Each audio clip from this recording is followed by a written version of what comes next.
Podium Podcast. Lo mejor está por escuchar. La escóbula de la brújula. Podium Podcast.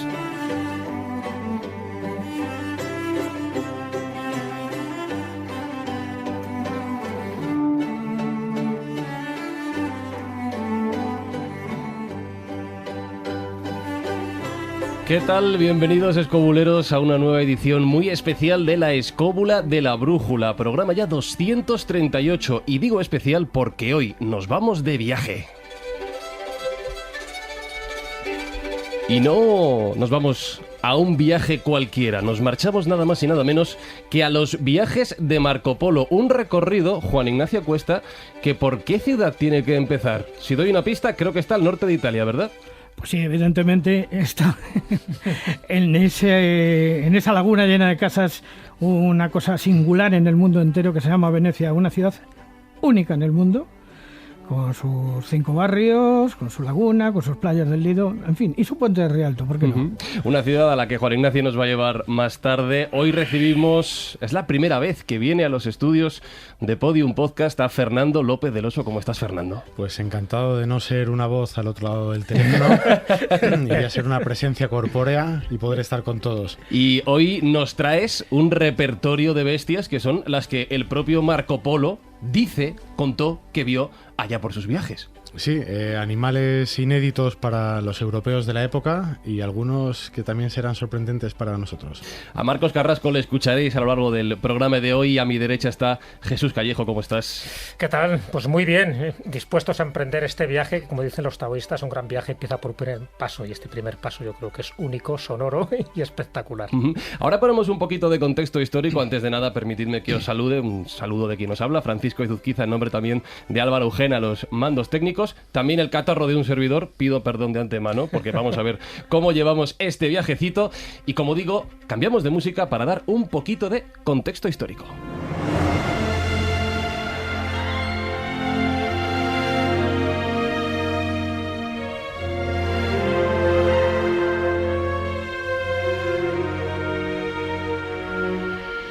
Porque ya nos ha adelantado Juan Ignacio que nuestro viaje va a comenzar en Venecia, pero Jesús, hablamos de Marco Polo. Cuéntanos un poquito en qué momento de la historia nos estamos empezando a mover.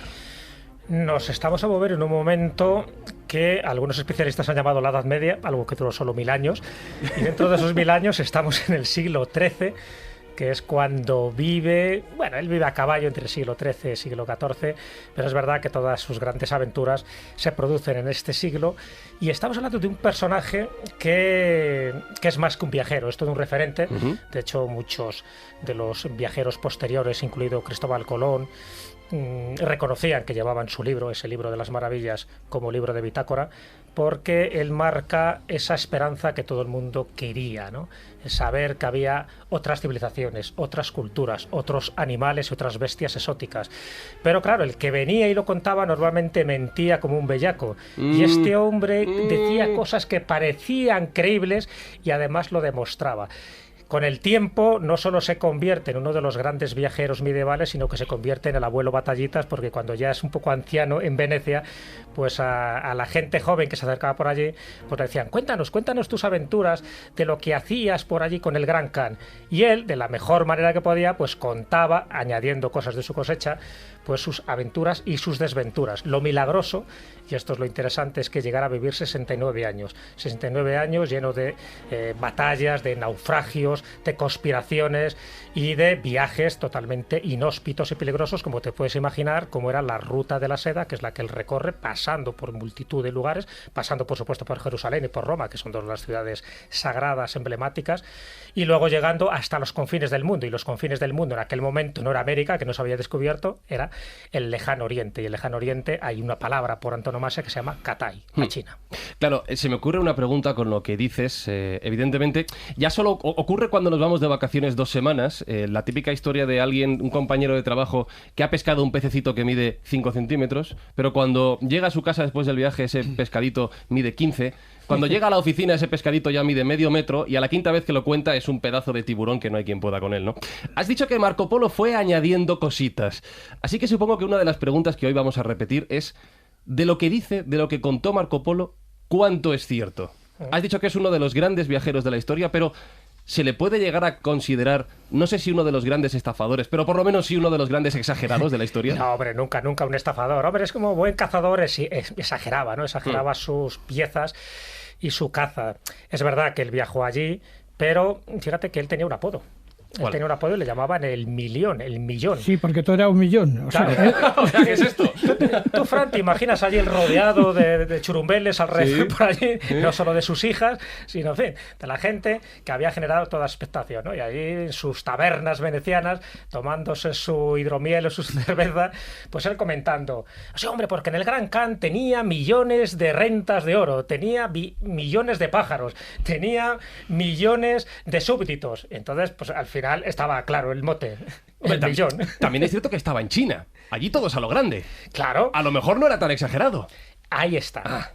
Vale. Yo creo que, y lo iremos comentando a lo largo de la tertulia, ha pasado por distintos periodos históricos y revisionistas Marco Polo. Por una parte, en su momento, fíjate que él no lo escribe, lo que hace es que hay un amanuense que va escribiendo lo que va relatando. Por lo tanto, el amanuense... igual mete otro millón. Rustichero de Pisa, también se sabe que él añadió otro millón más, otro cero, total, era fácil, ¿no? Y se le ha cuestionado a lo largo del tiempo. Al principio nadie le creyó, decía, bueno, ya imagínate, porque antes no había medios para comprobar si era verdad o mentira, lo fácil es decir que se lo estaba inventando todo, sobre todo porque lo que contaba era absurdo, era tan milagroso, tan fantástico, tan demoníaco, que no cabía en mente humana concebirlo. Luego se pensó que sí, que efectivamente cuando ya se descubre China, por otros viajeros, por franciscanos, por dominicos, van viendo que es verdad. Otros luego dicen que no, que es imposible que haya estado allí, entre otras cosas, fíjate, qué argumento más baladí, ¿no? Dice, hombre, como no mencionó la muralla china, es imposible que hubiera estado en China. Hombre, si se ve desde el espacio... Claro. Luego diremos por qué no mencionó la muralla china. Y ahora estamos en la etapa donde sí se le da credibilidad a todo lo que él contó, porque poco a poco, con los nuevos descubrimientos, se está poniendo en valor muchos de esos pasajes oscuros. Ojo, él distinguía perfectamente lo que eran leyendas, lo que era la parte fantástica, él distinguía lo que le habían contado de lo que había visto.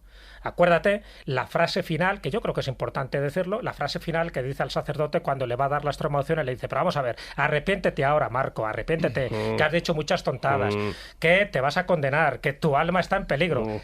Di que es mentira, yo te absuelvo y ala, y adiós. Y él dice, solo he contado la mitad de lo que he visto porque si no nadie me creería. Yo creo que esa frase nos indica bastante que él vivió no una vida, sino muchas vidas prodigiosas.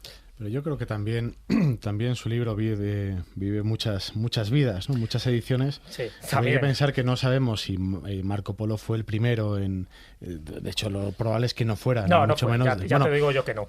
Empezando por su padre y por su tío, ¿no? Que ellos son los primeros en visitar al Gran Khan. Pero yo creo que la gran aportación de él es el libro que deja por Rustichero de Pisa, pero que hay que pensar que no es una edición como las de ahora, que se tiran miles de ejemplares, que se guardan en bibliotecas. Fueron muy pocas unidades, muy pocos ejemplares, y cada vez que se reeditaba se hacía una selección de los capítulos, un cambio en la estructura del propio libro para adecuarlo a los gustos de aquellos que lo iban a leer, y además el tema es que había aportaciones o de lecciones según los intereses y según la creatividad de aquel que fuera a hacer la edición, ¿no? Y sobre todo por un dato muy importante, Fernando, que es que el original se ha perdido. Sí.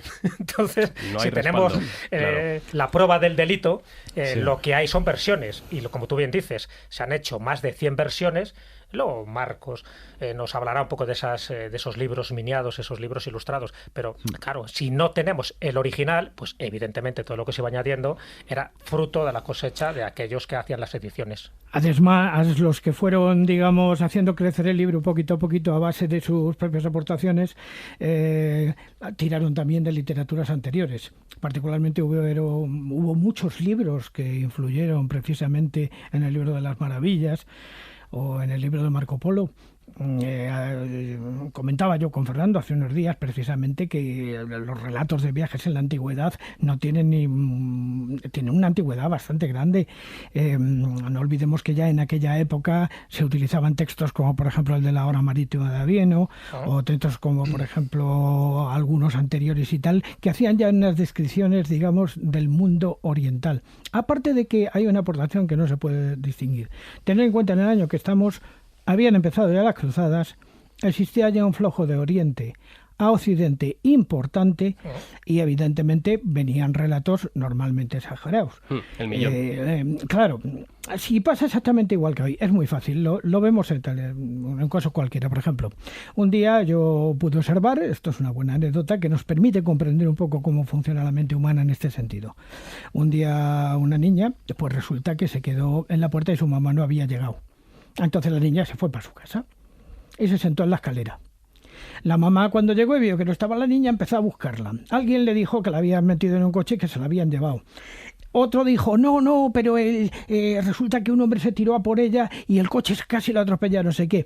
Bueno, al final la habían secuestrado prácticamente los extraterrestres o la mafia siciliana, y la niña estaba tan tranquila sentada en el portal de su casa. Y es que la mente tiende siempre a buscar, digamos, la explicación más morbosa posible. Claro. Sí, pero fíjate que aquí pasa también lo contrario. Es decir, yo en las versiones que he consultado para preparar un poco el tema de los animales, tengo una que se hizo en Bogotá en el 2007 para conmemorar que era la capital del libro, y que parece ser que deriva de la versión francesa, que era la versión más florida y con más gusto romántico y demás, ¿no? Y con todos esos elementos un poco de ese exotismo oriental, ¿no? Y sin embargo encontré después un facsímil fantástico que derivaba de una versión hecha en Logroño en 1529, que era una versión en latín en la cual todo eso lo habían podado. Lo habían eliminado porque consideraban que no era moral, o simplemente faltaba el interés real y concreto que debía tener esa obra. Que parece ser que esto viene de una versión del siglo XIV por un fraile dominico que se llamaba Francesco Pipino de Bolonia. Y con lo cual todas las leyendas las elimina. La versión italiana del Emilión, otra con todas las exageraciones. En fin, unas añadían, pero otras podaban. No, y además toda una tradición desde muy antiguo de personajes extraños, de seres curiosos y tal, que no tienen un nombre claro, ni siquiera existen. Leas el más famoso, el unicornio. Bueno, os voy a hacer una propuesta, porque estamos empezando a desarrollar algunos temas, y por poner un poquito de orden, ¿qué os parece si tratamos de seguir, y digo tratamos, lo vamos a intentar, un orden cronológico? Comenzamos desde la infancia y el supuesto lugar de nacimiento de Marco Polo, que tiene miga, y terminamos con su muerte y su legado. Aquí en la Escóbula de la Brújula nos vamos tras los viajes de Marco Polo. Los grandes personajes de la historia en la Escóbula de la Brújula.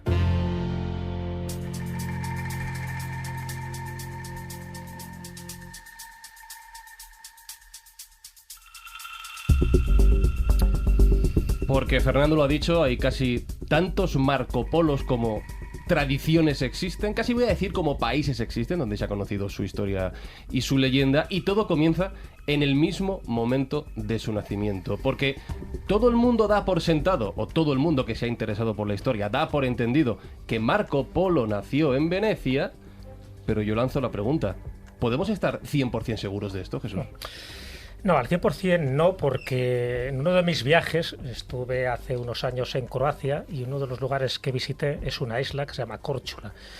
Y en Córčula, ¿cuál es mi sorpresa? Donde me indican, no solo las guías turísticas, sino el guía personal que teníamos allí, que sí nos apetecía ver la casa natal de Marco Polo. Estamos en Córčula, en la costa dálmata, en el mar Adriático. Hombre, yo ya había leído algo, ya sabéis un poco que me gusta prepararme los viajes, pero sí tenía un especial interés, yo casi por morbo, conocer esa casa de Marco Polo, donde decía que había nacido en el año 1254, y no en Venecia. Claro, luego fui entendiendo una serie de cosas. Desde mi punto de vista, él no nace en Córčula, él nace en Venecia, por lo menos así queda acreditado por los pocos documentos que nos han llegado, pero es cierto que la familia Polo, y en concreto el abuelo de Marco, por supuesto su padre y su tío, sí tenían posesiones en este lugar croata.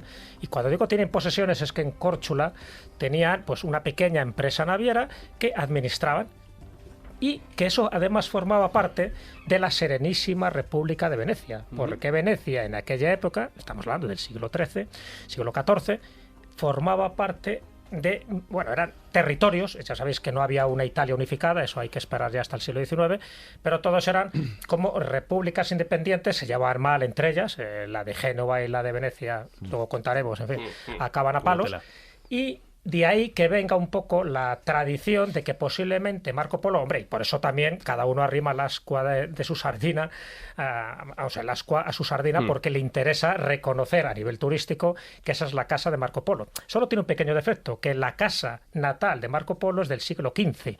Entonces, a nivel cronológico, como que no encaja demasiado. Como que nació tarde, ¿no? Nació un poco tarde. Pero dicen, no, hombre, la casa no, el solar estaba aquí, lo que queda es un torreón. Claro. Bueno, un torreón donde no ves ni un solo mueble de la época, ni uno solo. También te llama la atención que no haya ni un solo documento donde se acredite que Marco Polo llegó a nacer allí. Sí se sabe que todas las peripecias iniciales, cuando él nace, por ejemplo, él no conoce a su padre con su tío estaba en Constantinopla, o sea, le conoce ya cuando ya tiene 15 años, o sea, imagínate, ya cuando llega su padre, ya, sí. Su madre ya se había muerto. Madre. Entonces, bueno, pues es verdad que Croacia, dentro de esa costa dálmata, era posesión de los Polo, incluso Polo, que es en el idioma antiguo significa un ave palmípeda, un ave que luego aparece en el escudo de los Polo y que también forma parte de esa tradición dálmata. Bueno, vale, si tiramos de ahí del hilo, de acuerdo. Pero, y aquí viene lo curioso, es que incluso en la Enciclopedia Británica del año 1999, cuando tú miras Marco Polo, nacido en Venecia o Córchula. Entonces, claro, te da las dos opciones. Dices, hombre, esta es la Enciclopedia Británica. A lo mejor sí que hay alguna duda. Las dudas, de mi punto de vista, en fin, no sé qué opinaréis vosotros, es que posesiones de los Polo había allí, en esa zona, que él posiblemente en algún momento de su vida, si llegara a visitar esas posesiones, había allí, por supuesto, hay muchos muelles, hay una empresa naviera y posiblemente desde el siglo XIV sí que tuvieran una influencia capital y que cuando se dice que nació en Venecia, simbólicamente hablando, sí que nace en la República Serenísima de Venecia porque eso formaba parte de Venecia, hasta que dejó de serlo cuando hubo esas guerras en el Adriático. Bueno, ahí un poco está la duda. Ya te digo, desde mi punto de vista, hay un Marco Polo veneciano puro y duro, y luego hablaremos un poco en dónde estaría ubicada esa casa natal, que ya tampoco está, evidentemente, y luego sí hay una física en Córchula, con su nombre, su apellido, sus torreones, pero todo lo que vi, y esto es lo curioso, todo eran fotocopias de cuadros y de cartas, no había ni un solo elemento original. Me comentó el director del museo que iban a traer muebles de China, por lo menos para darle un toque exótico. pero nada más, hasta llegaba su presupuesto. Claro. Tal y como lo has comentado al principio, yo ya me quedo con la duda, y ahora no sé qué opináis vosotros, Juan Ignacio o Fernando, de que, tal y como decías, suena un poco el paralelismo de nuevo con Cristóbal Colón y la duda o la disputa que hay sobre su lugar de nacimiento. Pero según lo has ido relatando, no sé si pensar que es solo un reclamo turístico. Y ya está. Para mí sí, pero ya te digo que es un reclamo turístico que se basa en determinados datos históricos, pero no, allí nunca estuvo Marco Polo, pero es lógico, a ver, si eso ocurre en mi pueblo, yo me entero de que ha pasado por ahí Marco Polo, muevo Roma con Santiago para que pongan un cartelito y dicen, por aquí pasó Marco Polo. No, bueno, eso está claro, vamos. Pero además es que daros cuenta que la familia, sus tíos, Nicolás y Mafeo, habían vivido en zonas muy alejadas. Entonces habían vivido en Bujará, que es en Uzbekistán y tal, que está bastante lejos. Es lógico, eran mercaderes y se movían por todas las partes. Es lógico que en cada sitio donde estuvieron no se conformaran simplemente con estar en una pensión, por decirlo de alguna manera, sino señores ricos que pudieron tener sus casas y en cualquiera de ellas pudo haber nacido Marco Polo. Pero claro, Marco Polo se asocia a Venecia. ¿Por qué? Porque Venecia ha hecho bandera. Sí. De Marco Polo. No, y además hombre, todo esto es coherente con un personaje que es anónimo cuando nace, porque no viene de una familia de un abolengo regio y con que esté todo recogido en crónicas, sino hasta que él no escribe su libro y pasan incluso los años, no adquiere la fama que él tiene ahora. Pero a mí lo de Venecia me encaja bien. En cuanto a las fuentes, yo creo que consultamos las mismas, porque tengo... tú te fías de la Enciclopedia Británica, yo me fío de la Enciclopedia de Juan Antonio Cebrián, que a su vez leía en la Británica. Y decía bueno, pero yo fui a la oficina de turismo, de Córchula, que te daban allí un folletito bien explicado de todas las riquezas naturales, artificiales y monumentales que tienen, y te lo decía. Marco Polo nacido en Córchula. Claro, allí tenían un póster de Marco Polo de 6x7, normal. Claro. No, pero luego hay un elemento que es curioso, y es que se cuenta que cuando vuelve Marco Polo y su padre y su tío vuelven de la corte del Gran Khan tras 20 años de trabajo, se encuentran con que sus familiares han vendido sus propiedades Con lo cual, si tenían familia en Venecia, bueno, pues es un elemento más para pensar que tal vez él era originario de Venecia. Hablando de... Sí. Por Ignacio, no, quería decir que, mira, de su propio puño y letra, evidentemente, en una de las copias de recopias y tal, Marco Polo 1998... dice de sí mismo: según la descripción de Micer Marco Polo, un sabio y noble ciudadano de Venecia. Que sé, ya, pero que los que y utilizan no, ese argumento de Corchuelo es que eso era Venecia. Claro. ¿Qué es Venecia? ¿Qué consideramos Venecia? ¿Ciudad o territorio conquistado por los venecianos en este caso? Evidentemente, la República Serenísima de Venecia tenía colonias, por decirlo así, hasta en Creta. O sea, que gran parte del Mediterráneo era de Venecia. Por eso tenían esas disputas de poder entre ellas, porque eran ciudades-estado. O sea, hay mucha gente que eso lo desconoce. Incluso a Venecia perteneció Ancona, por ejemplo, en un momento dado, o sea, que está bastante más al sur. O sea, ya que estamos hablando de Venecia como república y que Juan Ignacio nos quería hablar de las maravillas venecianas, me imagino que más como ciudad, ¿qué os parece si aprovechamos para darnos un paseíto por este lugar, que siempre está muy bien darse una vuelta por allí, y nos refrescamos un poquito?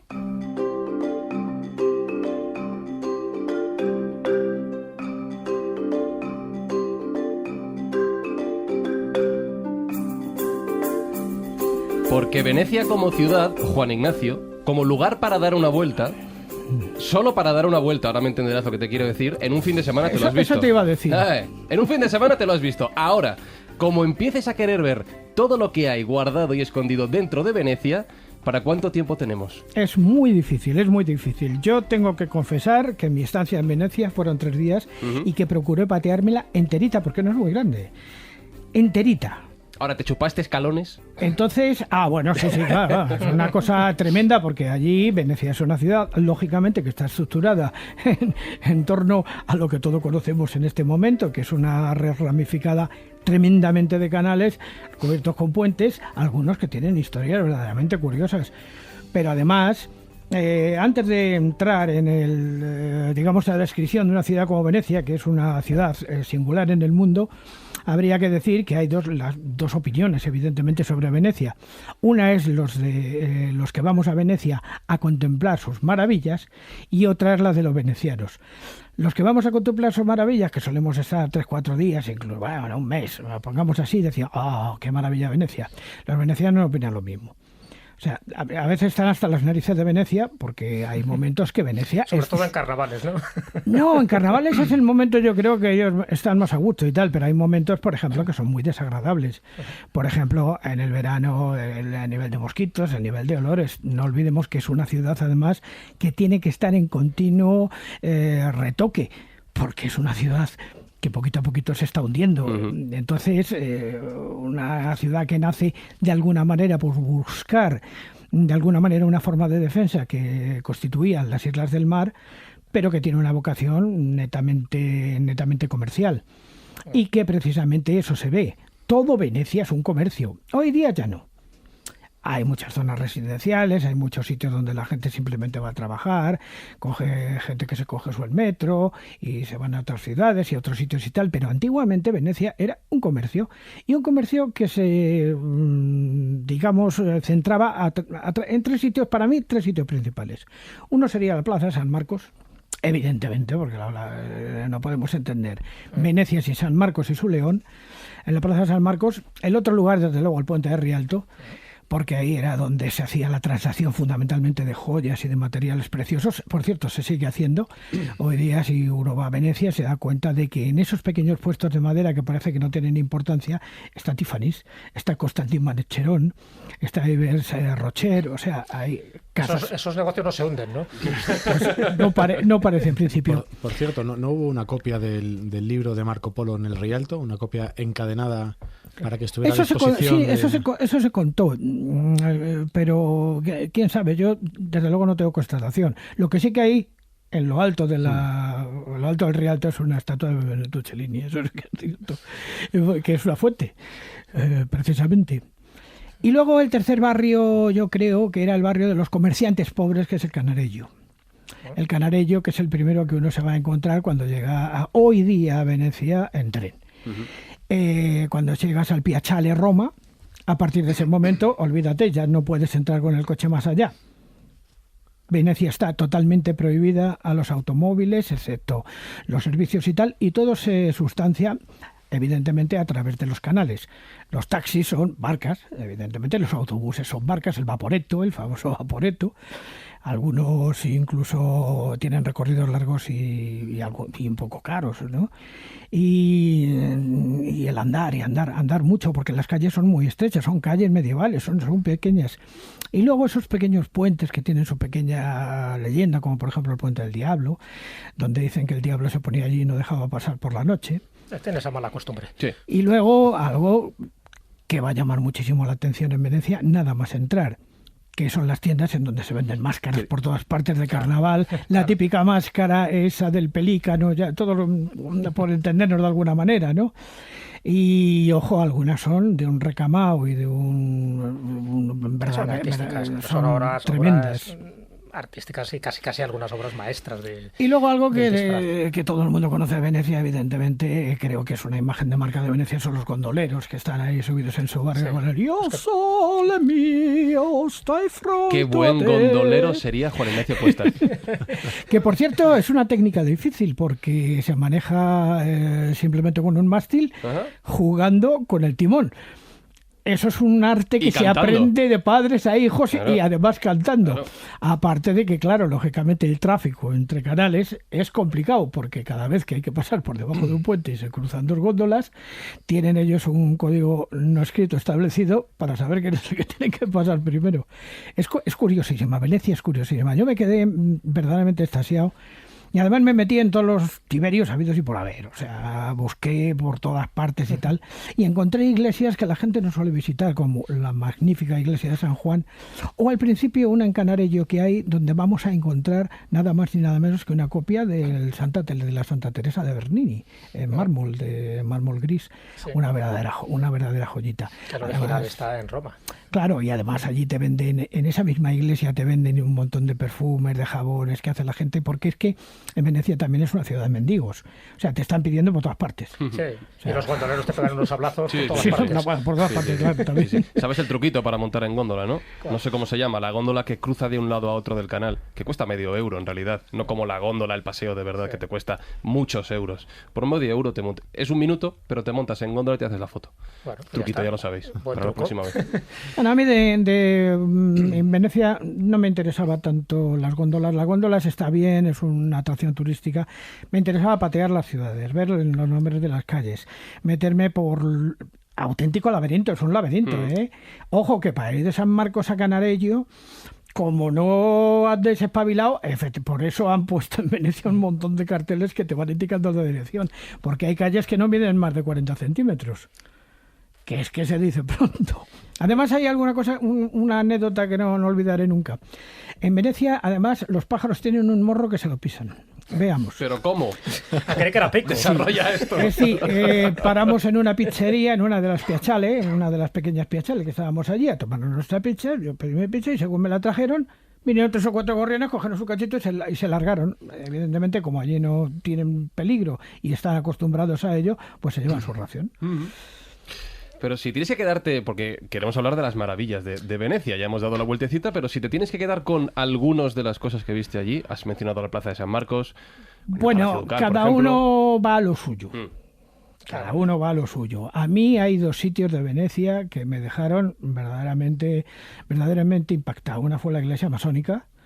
Está escondida allí en un pequeño barrio. Claro, por eso es masónica, sí, ¿no? Efectivamente, en la zona de Canarello está completamente perdida, y la isla de las cenizas, que no llegué a ir a ella porque costaba un delito del barco, pero parece ser que es esta isla misteriosa llena de fantasmas y llena de cosas de los muchos apestaos que hubo en su momento que se quemaban en esta isla, ¿no? Claro, bueno, y se apareció, ¿os acordáis de la noticia de la vampira de Venecia? Vampira de Venecia, donde aparecía con un ladrillo entre la boca, una especie como de rito conjuratorio para que no volviera otra vez de la tumba, y entonces se considera que es una de las vampiresas más antiguas de Europa de la que hay constancia, que era del siglo XIV y que se encontró en este ya cementerio. hemos hablado de ella en alguna ocasión. Y otra cosa que me sorprendió mucho fue que en el momento que estuve en ese viaje por Venecia, vi que había un montón de gente con un revuelo de cámaras, de focos y cosas, y vi a Cecilia Bartoli cantando.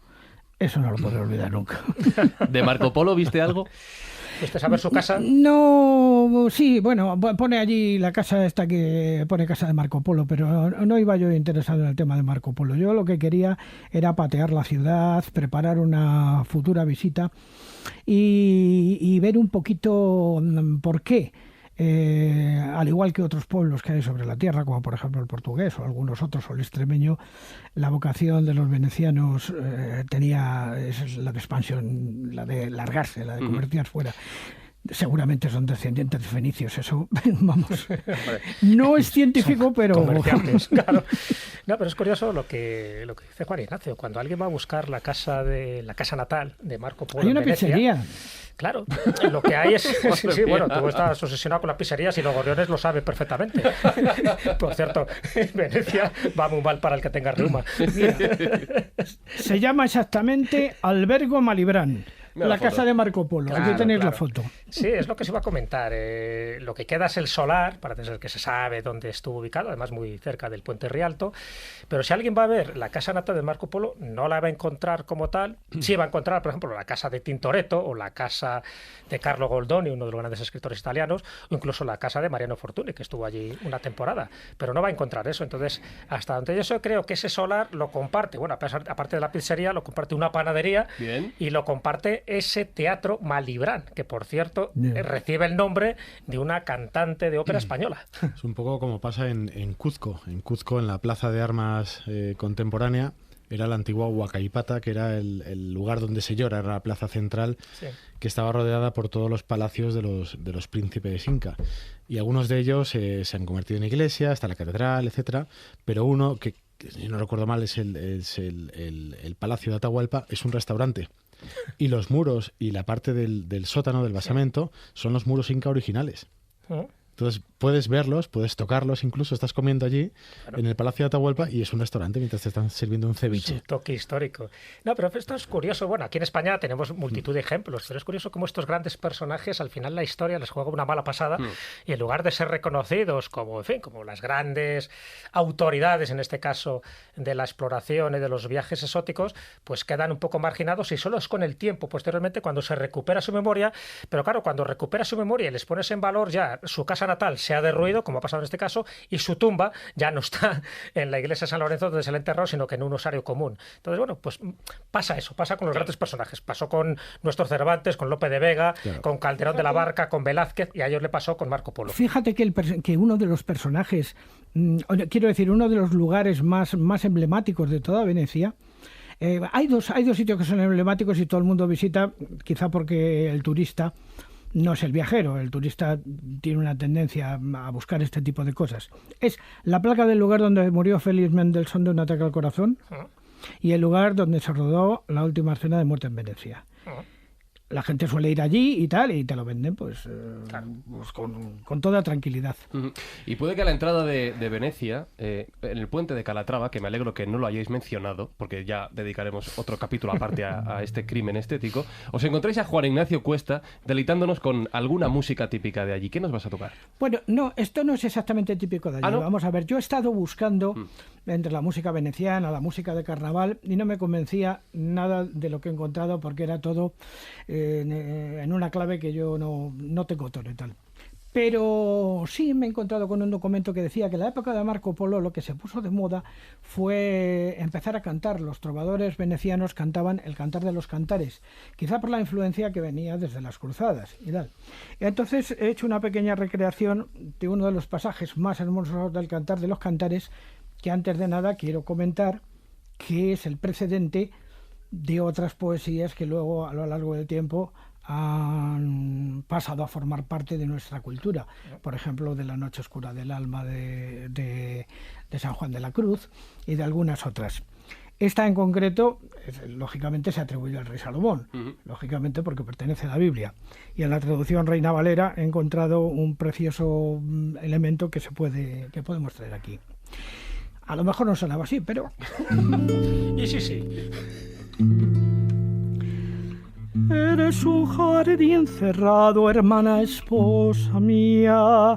Eres un jardín cerrado, eres una fuente sellada, tus ramos son una huerta de granados y tienes las más extrañas esencias, el nardo, la canela, el azafrán y la caña de aroma y gastán, con todos los árboles de incienso, la mirra, los aloes, los más finos aromas.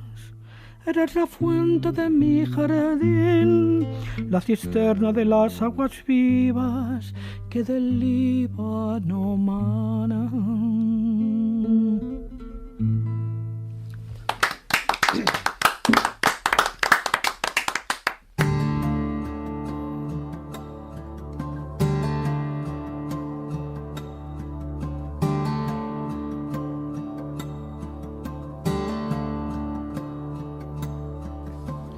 Pues tenías razón, muy veneciano no sonaba. Pero quedará bonito verte allí a la entrada de la ciudad cantando esto. Supongo que lo cantaban en italiano, pero sí que es verdad que yo en mi visita me encontré muchísima gente que con instrumentos de época cantaban cosas de este estilo. Uh-huh. Bueno, ¿qué os parece si comenzamos el viaje? Seguimos la senda de Marco Polo. Si no me equivoco, su viaje, su gran viaje, porque hablamos de los viajes de Marco Polo, pero en realidad estamos hablando de uno muy grande, para ponerlo en contexto. Comenzó a los 17 años, ¿es así? Así es, él conoce a su padre con 15 años, que ya era hora conocerle. Y le dice el padre, ¿te vas a venir conmigo? ¿Te vas a venir conmigo? Tiene 2 años para convivir. Te ha sonado ahora mismo al Lelutier. es que suena chiste, porque regresa con su tío. Hombre, este chico tan mayor es tu hijo. Hombre, encantado. Se saludarán ahí dándose la mano. Claro. Había oído hablar de su padre, pensaba que ni le vería, ¿no? Su madre, en el interín, ya se había muerto, ¿no? Claro, ¿qué hace el padre? Aprovecha esos 2 años porque había una vacante en el papado, están esperando a que haya un nuevo papa para que le den los salvoconductos necesarios y entre medias pues se casa con otra mujer. Ah, bien, bien. Y entonces pues esos 2 años sirve para que Marco conozca a su padre Niccolò y a su tío, ¿no? A Mateo. Pero le contagia esa vena, ¿no? Por la aventura, de tal manera que a esos 2 años que sirve de preparativos, porque lógicamente después de esos viajes al lejano oriente, con todo el trasiego que había en aquella época, pues había que reponer fuerzas. Cuando digo reponer fuerzas es a todos los niveles. Claro. Y efectivamente a los 17 años él se lo piensa, yo creo que no ve mucho futuro en Venecia Marco Polo y dice, pues allá que me embarco. Y esa es un poco la aventura. Estamos hablando del año 1271, 17 añitos, está en la plena efervescencia de la juventud y él nunca piensa que va a estar tantos años, ¿no? Prácticamente 1/3 de su vida lo va a destinar a esos viajes. Y ahí empieza toda su odisea, siguiendo la ruta de la seda. Antes pasa, ya te digo, por Jerusalén, porque, claro, venían con un encargo. Hay que poner un poco en contexto. Claro. Tanto su padre como su tío ya habían estado en la corte del Gran Khan. A ver, el Gran Khan, estamos hablando que es Kublai Khan, que es el nieto de Gengis Khan. Kublai Khan ha sido, y en ese momento él no lo sabía, pero así fue el 5º y el último Gran Khan. Luego hubo Khanes, pero Gran Khan solo era Gengis Khan y sus descendientes hasta su nieto. Y fue el primer emperador chino, cuando conquista China, de la dinastía Yuan. O sea, te quiero decir que hay que poner en contexto que estamos hablando de uno de los hombres más poderosos del mundo en aquel momento. Entonces, bueno, lo que intentan es convencerle de que comerciar con Europa y en concreto con la República de Venecia es rentable. Pero como además son cristianos y él, el Gran Khan, en aquel momento a él le daba igual cualquier religión mientras se salvara. Es que ahí hay que hacer una salvedad. La gente puede pensar que esto suena un poco extraño, pero los mongoles eran enemigos fundamentalmente de los árabes porque eran cristianos nestorianos. Claro. Sí, pero Kublai Khan, y eso lo cuenta Marco Polo, ve que es como muy tolerante con las religiones. O sea, si no lo hubiera sido, por supuesto no hubiera aceptado a estos visitantes europeos, porque se sabe que hubo alguno más anterior, ¿no? Benjamín de Tudela no llegó hasta allá, pero también es uno de los que llegó bastante lejos. Bueno, y entonces lo que quieren es... Él había oído del cristianismo, él considera que si esa religión es más poderosa que el budismo y con sus monjes tibetanos que tiene ahí en su corte, que se lo demuestren. Entonces él hace un encargo, dice, bueno, pues cuando regreses de nuevo, me traes a 100 sabios tuyos curas, obispos, cardenales, lo que tú quieras. Sí, era una petición para el Papa. Claro, Sí, una petición. Entonces, sí. por eso al Papa le interesa. Dice, oye, mira, que tenemos la oportunidad de cristianizar una zona de paganos, pero una zona muy poderosa, con muchas riquezas. Bueno, al final ya sabéis lo que ocurre. No van 100, van 2 dominicos y van muriendo por el camino. Y además, otra de las peticiones muy interesantes, para que veáis un poco lo maniático que era Kublai Khan, le dice que si pasan por Jerusalén, y tienen que pasar por Jerusalén, que traigan aceite bendecido de la iglesia del Santo Sepulcro. Sí. Y ahí que van, a saber si era del Santo Sepulcro. Eso te iba a decir, que a ver cómo le llevas eso de verdad. Porque hay una circunstancia, y es que el Papa, que se supone que había tenido que mandar a aquellos monjes, que era Clemente V, había muerto. Y no se ponían de acuerdo. En aquella época nombrar Papa era bastante complicado porque había un juego de intereses tremendo y los cónclaves duraban años. Entonces se cansaron y se volvieron a la corte del Khan. Entonces, porque ellos lo que eran comerciantes, no eran evangelizadores, ni mucho menos. Es cierto, he leído, aquí pregunta de Millennial de las mías, que de hecho en el camino de vuelta hacia China, para ir a ver al Khan de nuevo, se encuentran con el que va a ser el futuro Papa, de hecho. Efectivamente, ¿Sí, no? en la ciudad de Acre se entrevistan con el legado pontificio, que es Tebaldo Visconti. Y es ahí donde también va a conocer a una persona que será luego providencial para toda esta historia, que es Rustichello de Pisa. Ahí. Que es el escritor que más adelante dará forma a todos estos que apuntes. Se encuentran en la cárcel, buen lugar para encontrarse. Entonces, lo interesante es que por fin, cuando se entrevistan en Acre con Teobaldo Visconti, le cuentan la misión que les había encomendado el Gran Khan y hacen hincapié en que, primero, lo interesante que es contar con el Khan como un aliado militar contra contra la expansión del Islam, y lo segundo, lo interesante que es todo ese intercambio comercial y cultural con un imperio del que apenas se sabía nada. Y entonces Teobaldo Visconti reconoce toda esa importancia, pero cuando le nombran Papa, cuando le nombran de Papa Gregorio X, vuelven otra vez corriendo a Acre, dan la vuelta, vuelven ellos a Acre. Cuidado. Y donde había dicho que les iba a dar eso, que sí, que él también les daría los 100 sabios y religiosos para que solicitaba el Khan para facilitar ese intercambio, como dice Jesús antes, le da a 2 dominicos que a las primeras de cambio se van corriendo en cuanto aparecen los primeros sarracenos. Es que van a regañadientes, saben que van al martirio, dice, quita, con lo bien que vivimos aquí. Dice que evangelice otro. Pero no entiendo, era todo muy cómodo, solo tardaron creo que 3 años en volver comiendo piedras y arena por las noches. Con autopistas asfaltadas. Y arrastrando esa botellita de aceite del sepulcro. No, pero es un viaje fácil, hombre. Algo debió suceder en aquel momento, porque en la Quinta y Quinta Cruzada, precisamente la pérdida de terreno por parte de la gente que ocupó Arabia, de los que denomina precisamente Marco Polo sarracenos, fue por la presión de los mongoles. Los mongoles es que arrasaron prácticamente en aquel momento tanto a los musulmanes como a los cristianos. Y a los chinos. Bueno, estamos hablando de los mongoles o tártaros, ¿no? Estamos hablando de un imperio expansionista. Hay que recordar que su abuelo era Gengis Khan, o sea, uno de los grandes y de los más poderosos. Khan, ya sabéis que es una palabra que equivale a emperador. O sea, y no era emperador, era el gran emperador, ¿no? El gran Khan. Entonces estaba en una época precisamente de expansión. Luego pasa lo que pasa, porque como ocurre, ¿no? Luego, al abarcar tanto, pues te surgen enemigos por todos los sitios. Pero fíjate, el hecho de que llegue ya Marco Polo allí, empiezan a surgir ya mitos, incluso nombres emblemáticos que a día de hoy perduran. Porque el palacio de verano en el que se entrevista con Kublai Khan, cuando llega 4 años después, desde que sale de Venecia, o sea, 4 años por aquellos lugares y pasando el desierto de Gobi, en fin, y Persia, Irán, Siria, en fin, todo esto. No, fíjate que sales de casa con 17 y llegas con 21. Exactamente, claro. Llega ya hecho un hombre, ahí bien formado.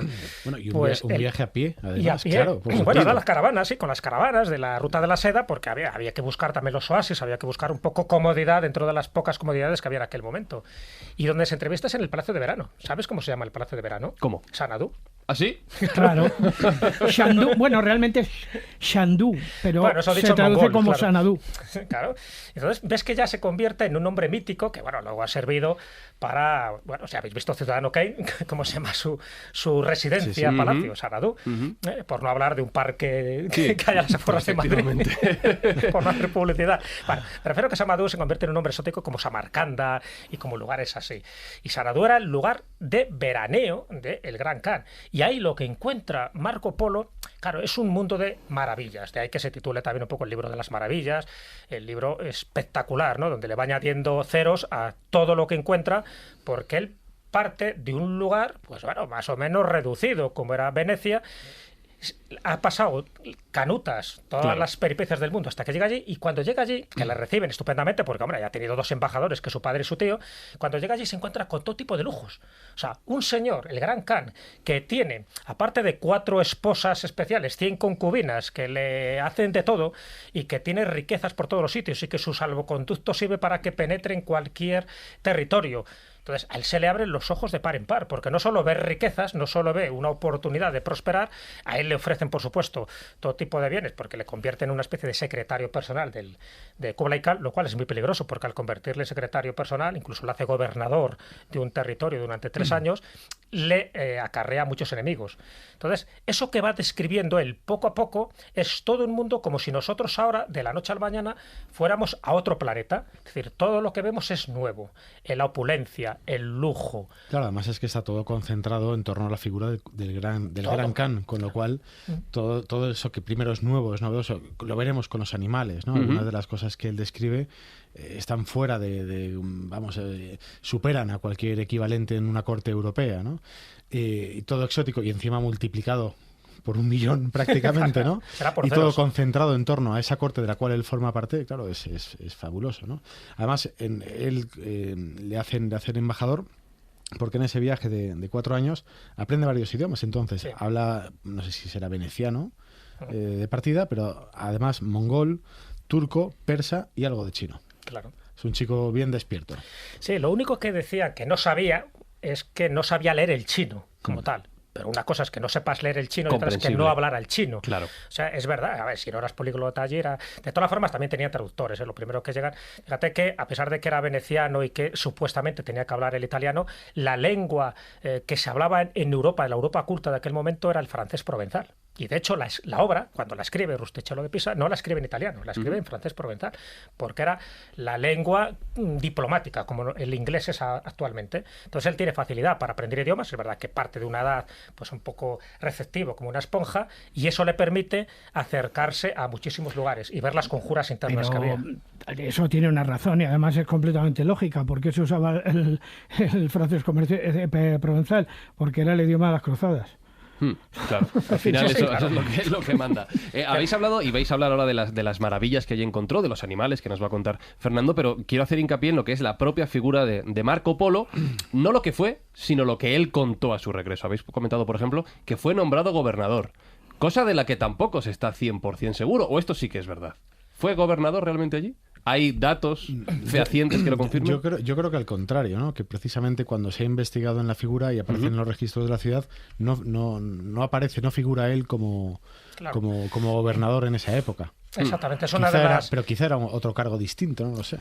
No, es una de las razones que hablan. A ver, hay una investigadora, una bibliotecaria inglesa, Frances Wood se llama, que hace unos cuantos años, creo que fue en 1995, ella publica un libro que se titula algo así como Marco Polo estuvo en la China. Entonces ella, desde un punto de vista crítico, empieza a analizar distintos puntos que considera contradictorios, claro, en función de las versiones que le han llegado, no la versión original.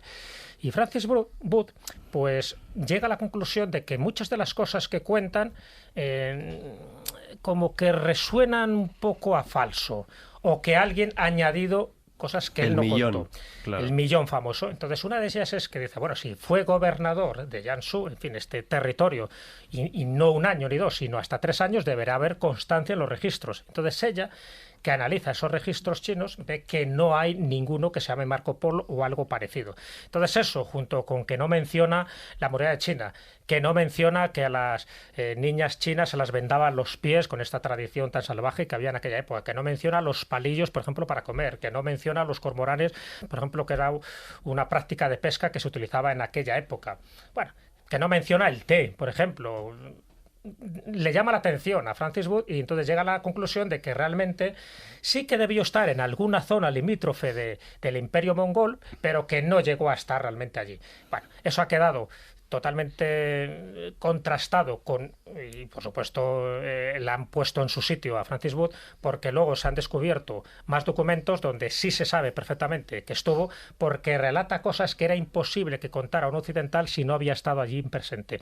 Pues poneros un ejemplo, ¿no? Bueno, el que no relatara la muralla de China es porque la muralla de China en aquel momento era una ruina, estaba totalmente destruida. La reconstrucción que se hace es a partir del siglo XVII, que es la que vemos actualmente. En aquel momento lo que había eran ruinas, entonces no llamaba la atención a nadie. De hecho, viajeros posteriores que van a Marco Polo tampoco hacen mención de la muralla china, ¿entiendes?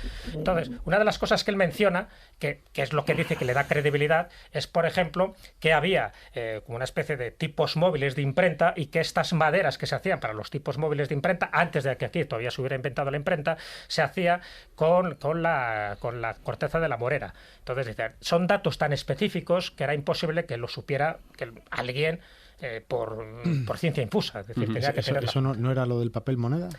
No, eso es distinto. Perdón. Esto era lo de las prensas estas, donde luego se hacía, evidentemente, los manuscritos suyos y el papel moneda también. Claro, el papel moneda, que contara el papel moneda cuando aquí en Europa todo eran monedas, era moneda, no había papel moneda, eso fue otro de los elementos que le daba credibilidad, porque era impensable que un papel pudiera tener algún valor. Las monedas aquí, ya sabéis, eran de oro, de plata, de algún metal, que ya por el propio peso correspondía al valor que se le atribuían. Un papelito era un papelito. Eso también lo cuenta. Sí, que cuenta que es una de las... Quizá de ahí proviene la inmensa riqueza del Gran Khan, porque él ordena que en todo el imperio solamente se puedan hacer transacciones con la moneda.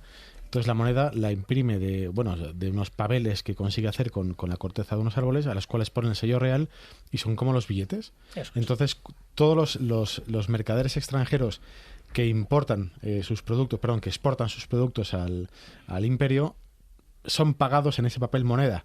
Y como ellos no les vale para nada en sus lugares de origen, tienen a la vez, inmediatamente cuando lo cobran, tienen que comprar ellos alguna cosa para poderse llevar a sus sitios. Pero claro, el valor de compra y de venta lo está marcando el Gran Khan, con lo cual siempre consigue que la transacción sea económica. Que inventó el Ministerio de Hacienda. Sí, pero además ahora, bueno, yo la economía creativa, yo creo que ya eso es casi metafísica, ¿no? Pero en aquella época, claro, decía, si se quedaba sin dinero, solo tenía que imprimir más, ¿no? No había ninguna dificultad, no tiene que respaldarlo. No, pero no funcionó el sistema de moneda, de papel moneda, primero porque hizo una mala gestión, en fin, no tenía contables competentes, y luego por la inflación que se produjo. Entonces, eso hizo que no fuera viable y se volviera otra vez un poco a las monedas contantes y sonantes. Pero el papel moneda en aquella época sí estaba en curso, y era uno de los adelantos, porque es verdad que Kublai Khan tenía, en fin, como una mente abierta a cualquier novedad, y estaba como dispuesto a mejorar su economía. Fue un problemón por la inflación exagerada que hubo, y no le sirvió para nada el papel moneda. Bueno, pues esas cosas son un poco las que él cuenta, y evidentemente nadie se lo podía haber contado si no hubiera estado allí. Entonces, por eso digo que las tesis de Francis Wood pues han quedado un poco relegadas, porque claro, que no te mencione la porcelana, pues bueno, ¿qué le vamos a hacer? Que no te mencione las prácticas de acupuntura, ¿qué le vamos a hacer? Pero eso no es una prueba de cargo para decir que no estuvo allí porque no lo menciona. Él, ten cuenta además que es muy importante, él se codea un poco con la clase alta. Entonces él no sabe muy bien las costumbres que hay en la clase baja, que la mayoría eran pobres de solemnidad. Entonces, en las costumbres que registra son pues exactamente lo que él ve. Luego hay otro aspecto muy interesante que también es falso, son las atribuciones o las aportaciones que él trae a Europa, supuestamente proveniente del Lejano Oriente. Entonces él dice que es el primero que trae lo de la pólvora. Sabemos que no es verdad, o sea, la pólvora ya se conocía aquí, incluso se habla, no sé si será verdad o mentira, que se utiliza por vez primera en la batalla de Niebla, en Huelva, pero lo de Niebla no por los cristianos, sino por los árabes, porque los árabes son los que habían traído del Lejano Oriente este tipo de inventos. Entonces contrarrestan a las tropas cristianas pues lanzando proyectiles de pólvora. Dicen que trae los helados, está por comprobar. Dice que trae la pasta como el espagueti. Aquí en España ya los árabes habían traído un tipo de fideos muy parecidos a los espaguetis, por lo tanto no se le puede atribuir a Marco Polo su descubrimiento. En fin, ese tipo de cosas luego hay que ponerlas en solfa por esa razón, porque se van añadiendo determinados aspectos y cuanto más exótico era, pues se lo atribuía a Marco Polo. No, ya Marco Polo lo trajo. No es verdad porque no queda así constancia en su obra. Dicho en español llano, estuvo allí pero se tiró mucho el pisto, básicamente. Bueno, de hecho, por ejemplo, hay una secuencia en la que él, su padre y su tío le aconsejan al Khan en el asedio de una ciudad que no consiguen doblegar, y de una manera consigue unos carpinteros cristianos, y entonces construyen unas catapultas que eran desconocidas al parecer en el imperio del Khan, y con eso someten a la ciudad lanzando unas piedras inmensas para espanto de toda la gente aquella que nunca había visto utilizar algo así, ¿no?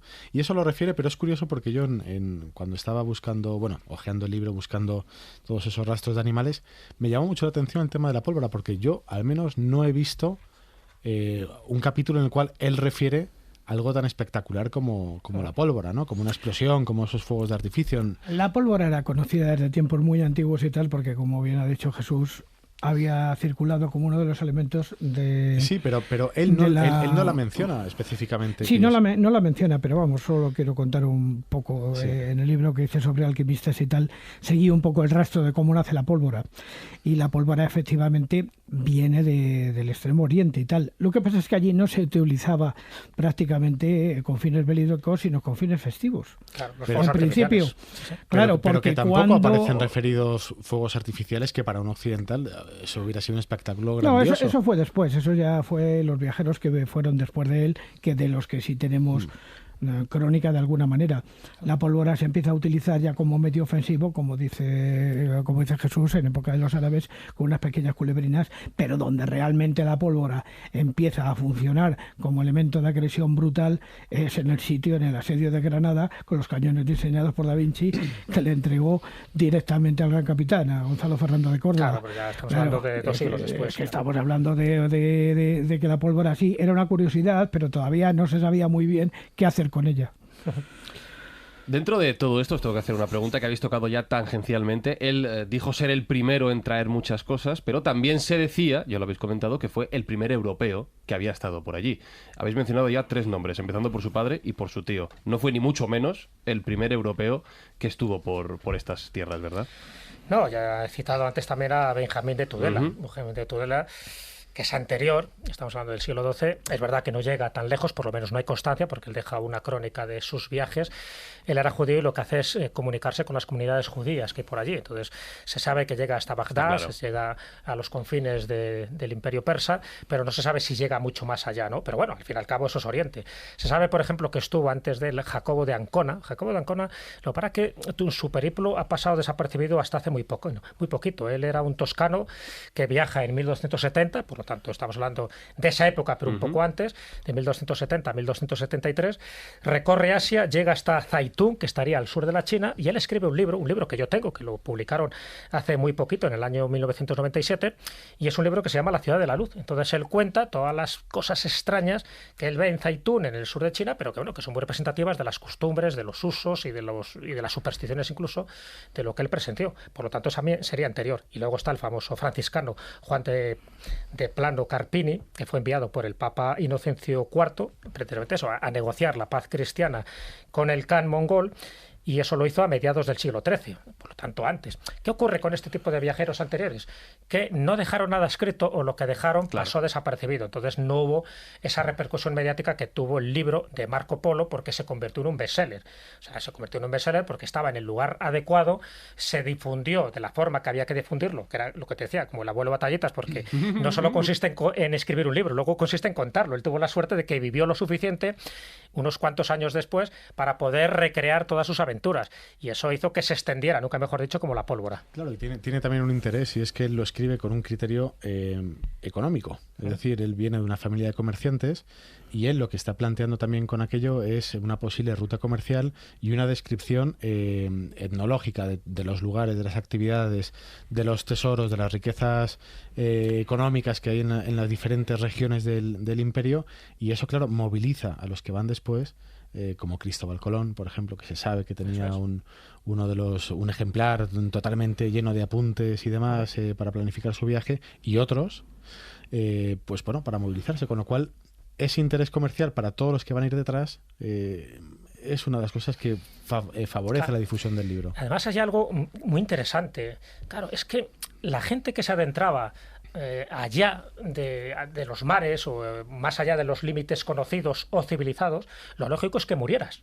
Entonces, que alguien haya estado allí, que haya regresado, que lo cuente, que no haya corrido peligro su vida y que además te diga que eran tolerantes hacia el cristianismo, eso abre las puertas a muchísima gente. Primero, a otros viajeros, a franciscanos si quieren evangelizar aquello, y a los comerciantes, porque lo que te está diciendo Kublai Khan es decir, yo no estoy cerrado a mi religión budista. Él estaba rodeado sobre todo de monjes tibetanos, bueno, que luego si eso nos da tiempo comentaremos los prodigios que él llegó a ver, ¿no? Hasta los vasos que levitaban y volaban de un lado a otro de la mesa para que el Khan tuviera su vaso de leche o su vaso de licor, pero por medios totalmente sobrenaturales, ¿no?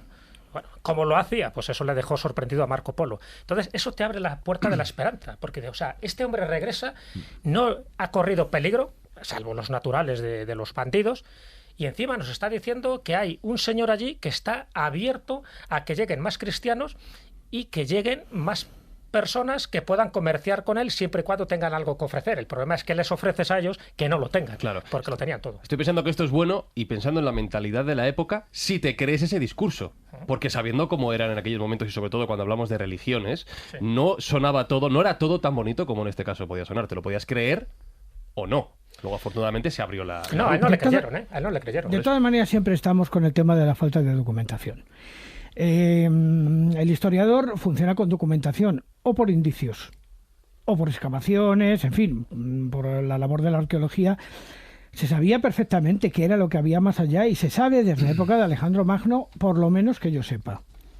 Se sabe porque Alejandro Magno llegó hasta muy lejos, extendió su imperio hasta muy lejos dentro de lo que es la cordillera del Hindu Kush. Entonces sí se sabía que efectivamente había algo muchísimo más allá. ¿Quién dice que en todos estos años de ahí hasta la época de Marco Polo, fijaros la cantidad de tiempo que estamos diciendo, no hay mucha gente que siguió toda esa ruta porque las especias venían a Europa? Pero morían. Pero no se escribían, y además no se escribían. Claro. O sea, ¿cuál es el mérito de Marco Polo? Porque ya deja un documento escrito. A ver, esto es lo que hemos dicho y es una cosa muy rápida. Esto es lo que hemos dicho de Cristóbal Colón. Cristóbal Colón, cuando llega a América, ya había otros que habían llegado. Él es el último que llega. Pero los que habían llegado anteriormente o murieron o no lo dejaron por escrito o no tuvieron la repercusión que tuvo Cristóbal Colón. Pero, Claro, pero los que fueron a América no lo dejaron por escrito porque no les interesaba que lo supieran los demás. No, porque murieron.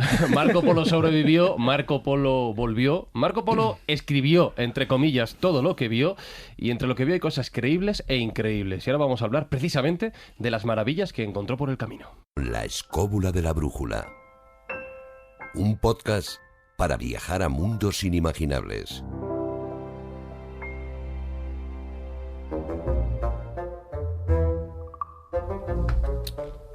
Se ha llenado Fernando el estudio de jaulas. Esto está aquí lleno de bestias. Huele un poquito a animal. Huele un poquito a sí, huele un poco a tigre, a granja, literalmente. Aquí, sí. Animales que nosotros, europeos de los siglos XIII-XIV, nunca hemos visto. No entendemos, no sabemos lo que son. Suerte que tenemos a nuestro Marco Polo particular, Fernando López del Oso, que nos va a ilustrar sobre estas bestias que tenemos en el estudio. Y que os traigo incluso algunas maravillas que ni siquiera el europeo del siglo XXI habrá visto. No me digas. Sí, señor. Oh, Dios mío.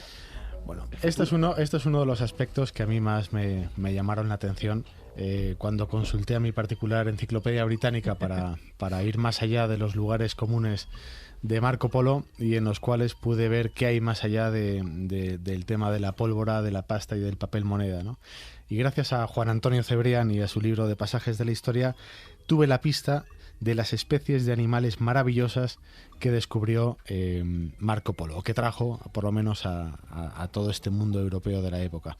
Algunas cosas que sí son coherentes y otras que parecen sacadas de las Mil y una noches. Entre las cosas extrañas y coherentes vienen las que refería él, que formaban parte del atrezo que acompañaba al Gran Khan cuando se iba de cacería. Y es que él dice que cuando iba de caza llevaba varios felinos adiestrados. Dice, y aparte de leopardos domesticados, tiene unos leones muy hermosos, mayores que los que hay en Babilonia, con el pelaje de su piel con rayas, a lo largo y en colores negro, rojo y blanco. Obviamente está describiendo a los tigres, que solamente pero los tigres que solo se distribuyen por Asia, que son desconocidos en Europa y que efectivamente él solamente puede comparar con los leones, y quizás estaba refiriendo incluso al tigre de Bengala, que es mayor que esos leones conocidos. Eso te iba a decir, ahí habría que hacer una pequeña matización, porque si fuera un tigre de Bengala, lo que está describiendo tendría que haber ido más al sur. No, porque son llevados hacia... El Khan tiene elementos, tiene animales, y lo vamos a ver, de todo su imperio y de los tributarios. Pues eso se supondría que el Khan había traído esos tigres desde el sur, porque el tigre de Bengala, hasta la zona de Benarés, entonces lo tendría que haber subido, lógicamente, hacia el norte y cruzar el Himalaya. ¿Y sabes por qué los traía? Porque podía. Claro. Hombre, claro, sí, eso es evidente. Lo que le daba la gana. ¿Sabes tú? Tenía razón que le daba la gana. Claro. ¿Sabes? Esto le iba a importar unos cuantos kilómetros. Hombre, también los romanos traían osos polares porque les parecía oportuno. Porque podían. Y si se mueren 3 por el camino porque se los ha comido el tigre, también puede. Se mandan otros 3. No, pero es curioso porque en este tema de los animales extraños viene a corroborar la posibilidad de que efectivamente Marco Polo estuviera allí, y incluso esos animales que no parecen encajar, cuando uno los investiga un poco puede encontrar clave que diga que efectivamente estuvo. Y uno de ellos, que ya le digo parece de leyenda, es el monstruo de Karagián. El monstruo de Karagián, primero situemos dónde está Karagián. En su crónica, Marco Polo ya ha dejado el Tíbet, ha cruzado un gran río, que debe ser el río Assam, que es el que atraviesa la región de Bangladesh, y llega a una ciudad que él denomina Karagián. En el planisferio de Alberto Cantino de 1502 aparece localizada precisamente en Bangladesh, en el Golfo de Bengala, una ciudad llamada Karihan, y que se corresponde con la Chittagong de los ingleses, que es el nombre que ahora mismo todavía tiene, y que es la segunda ciudad mayor de Bangladesh. Según la leyenda, según lo que cuenta Marco Polo, habría habido ahí unas serpientes de 10 pasos de longitud y 14 palmos de grosor, que tenían 2 pequeñas patas junto a la cabeza, de las cuales salían 3 garras, 2 pequeñas y una grande, como las de los leones. La cabeza es enorme y sus ojos grandísimos, como hogazas de pan. Su boca es tan grande que puede engullir de un bocado a un hombre y tiene unos colmillos inmensos. Según Marco Polo, estas serpientes viven ocultas durante el día y salen por la noche a cazar. Y cuando lo hacen, se dirigen a las madrigueras de cualquier animal y son capaces de devorar de un solo bocado hasta osos o leones o animales enormes. Y después se retirarían a beber. Según él, se van otra vez hacia las aguas. A hacer la digestión. Y de tan grandes, cuando se retiran y van a beber, dejan como un surco en el suelo, grande y ancho. Y entonces lo curioso es que cuenta, con ese afán comercial, que los cazadores, que nadie se atreve a enfrentarse a esos monstruos durante el día, utilizan esos rastros que dejan y que al parecer usan recurrentemente esas bestias para formarles una pequeña emboscada. Entonces clavan unas estacas en el suelo donde han dejado el rastro y les atan unos cuchillos que dejan sobresaliendo un poco, de manera que a la noche siguiente, cuando la bestia vuelva a salir por el mismo camino, sin darse cuenta ella misma, al caminar o al andar, se clave esos cuchillos y o bien muera allí o muera un poquito más adelante. Y después viene a contar el procesamiento del animal, la venta de diferentes partes, destacando la hiel, que es la bilis, que está producida por el hígado y que dice que tiene un alto interés medicinal, desde antiveneno a remedio para las dificultades del parto o al tratamiento de heridas infectadas. Y efectivamente, la bilis actúa en la digestión de lípidos, es bactericida y detoxificante. Lo curioso es que, este animal, esta serpiente, ¿qué podría ser, ¿no? Porque 10 pasos son casi 14 metros. Bueno, lo primero que yo pensé es que podía ser una pitón reticulada, que efectivamente se distribuye por el sureste asiático, es la mayor serpiente del mundo, es más larga que la boa constrictor, que son más activas durante la noche, porque han acumulado, como todos los reptiles, el calor durante el día, y esa es la hora del ocaso en la cual están más calientes y su metabolismo está más activo. Son descomunales, cazan de noche, como hemos dicho, y son capaces de capturar ciervos, jabalíes, humanos y hasta leopardos. Y obviamente se los tragan a todos de un solo bocado, porque no pueden masticar. Pero, claro, la pregunta, ¿y esas extrañas patas que está contando y que son las que no encajan? Pensé que se podía tal vez estar refiriendo a una especie de dragón de Komodo, e investigando un poco vi que efectivamente el varano salvator es el segundo de los Varanidae por tamaño después del dragón de Komodo, y efectivamente vive en el sureste asiático y sus patas acaban en garras. Pero este bicho mide unos 3 metros de largo y no encaja con esta descripción. Y entonces, investigando un poco más, descubrí que la zona de distribución del cocodrilo de agua dulce, de agua salada, el cocodrilo marino, el Cocodrilus porosus, es efectivamente el sudeste asiático, desde el Golfo de Bengala, pasando por Indonesia hasta llegar al norte del continente australiano. Este es el mayor reptil del mundo. Este sí que parece una serpiente con esas pequeñas patas a la altura de la boca prácticamente. Las de atrás no las describe. Y en tiempos recientes se han encontrado cocodrilos de más de 8 metros de longitud y más de 2 toneladas de peso, lo cual es una auténtica barbaridad y encaja con esa imagen de pavor que él describe de esa bestia. Y como anécdota, bueno, pues estos increíbles cocodrilos de marisma son los responsables de la matanza de los soldados japoneses de la isla de Ram Ri en Birmania frente a las tropas inglesas en el año 1945, ¿no? En cual ya lo hemos comentado alguna vez en alguna escóbula, que es una de las grandes matanzas de animales hacia seres humanos, ¿no? Pero bueno, lo que estás comentando es curioso porque estás dando ese toque biológico, zoológico, porque él lo describe, no sabe muy bien a qué se está enfrentando, pues eso, con las mejores palabras, pues intenta describir un animal que no estaba catalogado por la ciencia en aquel momento. Pero creo que hay otro de esos encuentros que a él le llama muchísimo la atención porque él lo identifica de una forma clara con un unicornio, con lo cual eso nos da un giro total a la fauna, ¿no? Una cosa que exagere, que lo habéis dicho antes, y otra que se lo inventé. Pero cuidado, porque este unicornio con el que se encuentra, nos contará Fernando, es muy feo. Si no te importa, a no ser que me digas lo contrario, yo iba a dejarlo de colofón. ¿Le vas a dejar de colofón? Iba a dejarlo de colofón, porque antes ahí, para entrar en calor, yo creo que algunas especies misteriosas, una de ellas que deja en entredicho, deja a la altura del betún a la gallina de los huevos de oro, y son las águilas que defecan diamantes. Ah, bien. Eso me interesa. Esta veo que os interesa, ¿no? La tengo aquí en esta jaula. Sí, pues sácala a volar un rato, por favor. Pero solo he traído un macho. Este no se puede. Saca el diamante. Claro. Deja el águila ahí. Claro. En vez de llamarse gragópilas, se llaman diamantópilas. No, y entonces esta la sitúa en el legendario reino de Mutifili, que yo sinceramente no he sido capaz de situar en un mapa. Y comenta eso, estas serpientes, estas águilas, que como decía Juan Antonio Cebrián, defecaban diamantes. Y entonces al parecer vienen con una historia muy curiosa, y es que tienen en ese reino de Mutifili, en esa isla, tiene una zona muy rica en diamantes, pero que está inaccesible y está llena además de serpientes que habitan en esos roquedos, serpientes muy venenosas, en esos roquedos donde están aflorando los diamantes. Entonces han descubierto los explotadores de diamantes una forma de hacerse con ellas, y es que lanzan unos pedazos de carne que están envueltos en sangre y en un producto aglomerante, y las tiran a ese suelo lleno de diamantes, porque hay unas águilas que se alimentan habitualmente de esas serpientes, y cuando ven aquella carne tan jugosa se lanzan a por ellas, la cogen con sus garras y se la llevan al nido. Entonces lo que hacen ellos es que espantan luego al águila y recuperan esa carne y raspan todos los trozos de diamante que se podrían haber quedado adheridos a ella, ¿no?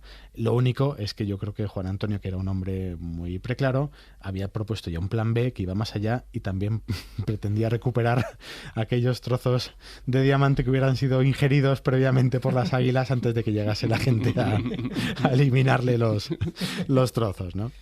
Pero no es esta la única ave misteriosa que él nos va a referir, que Marco Polo nos va a referir.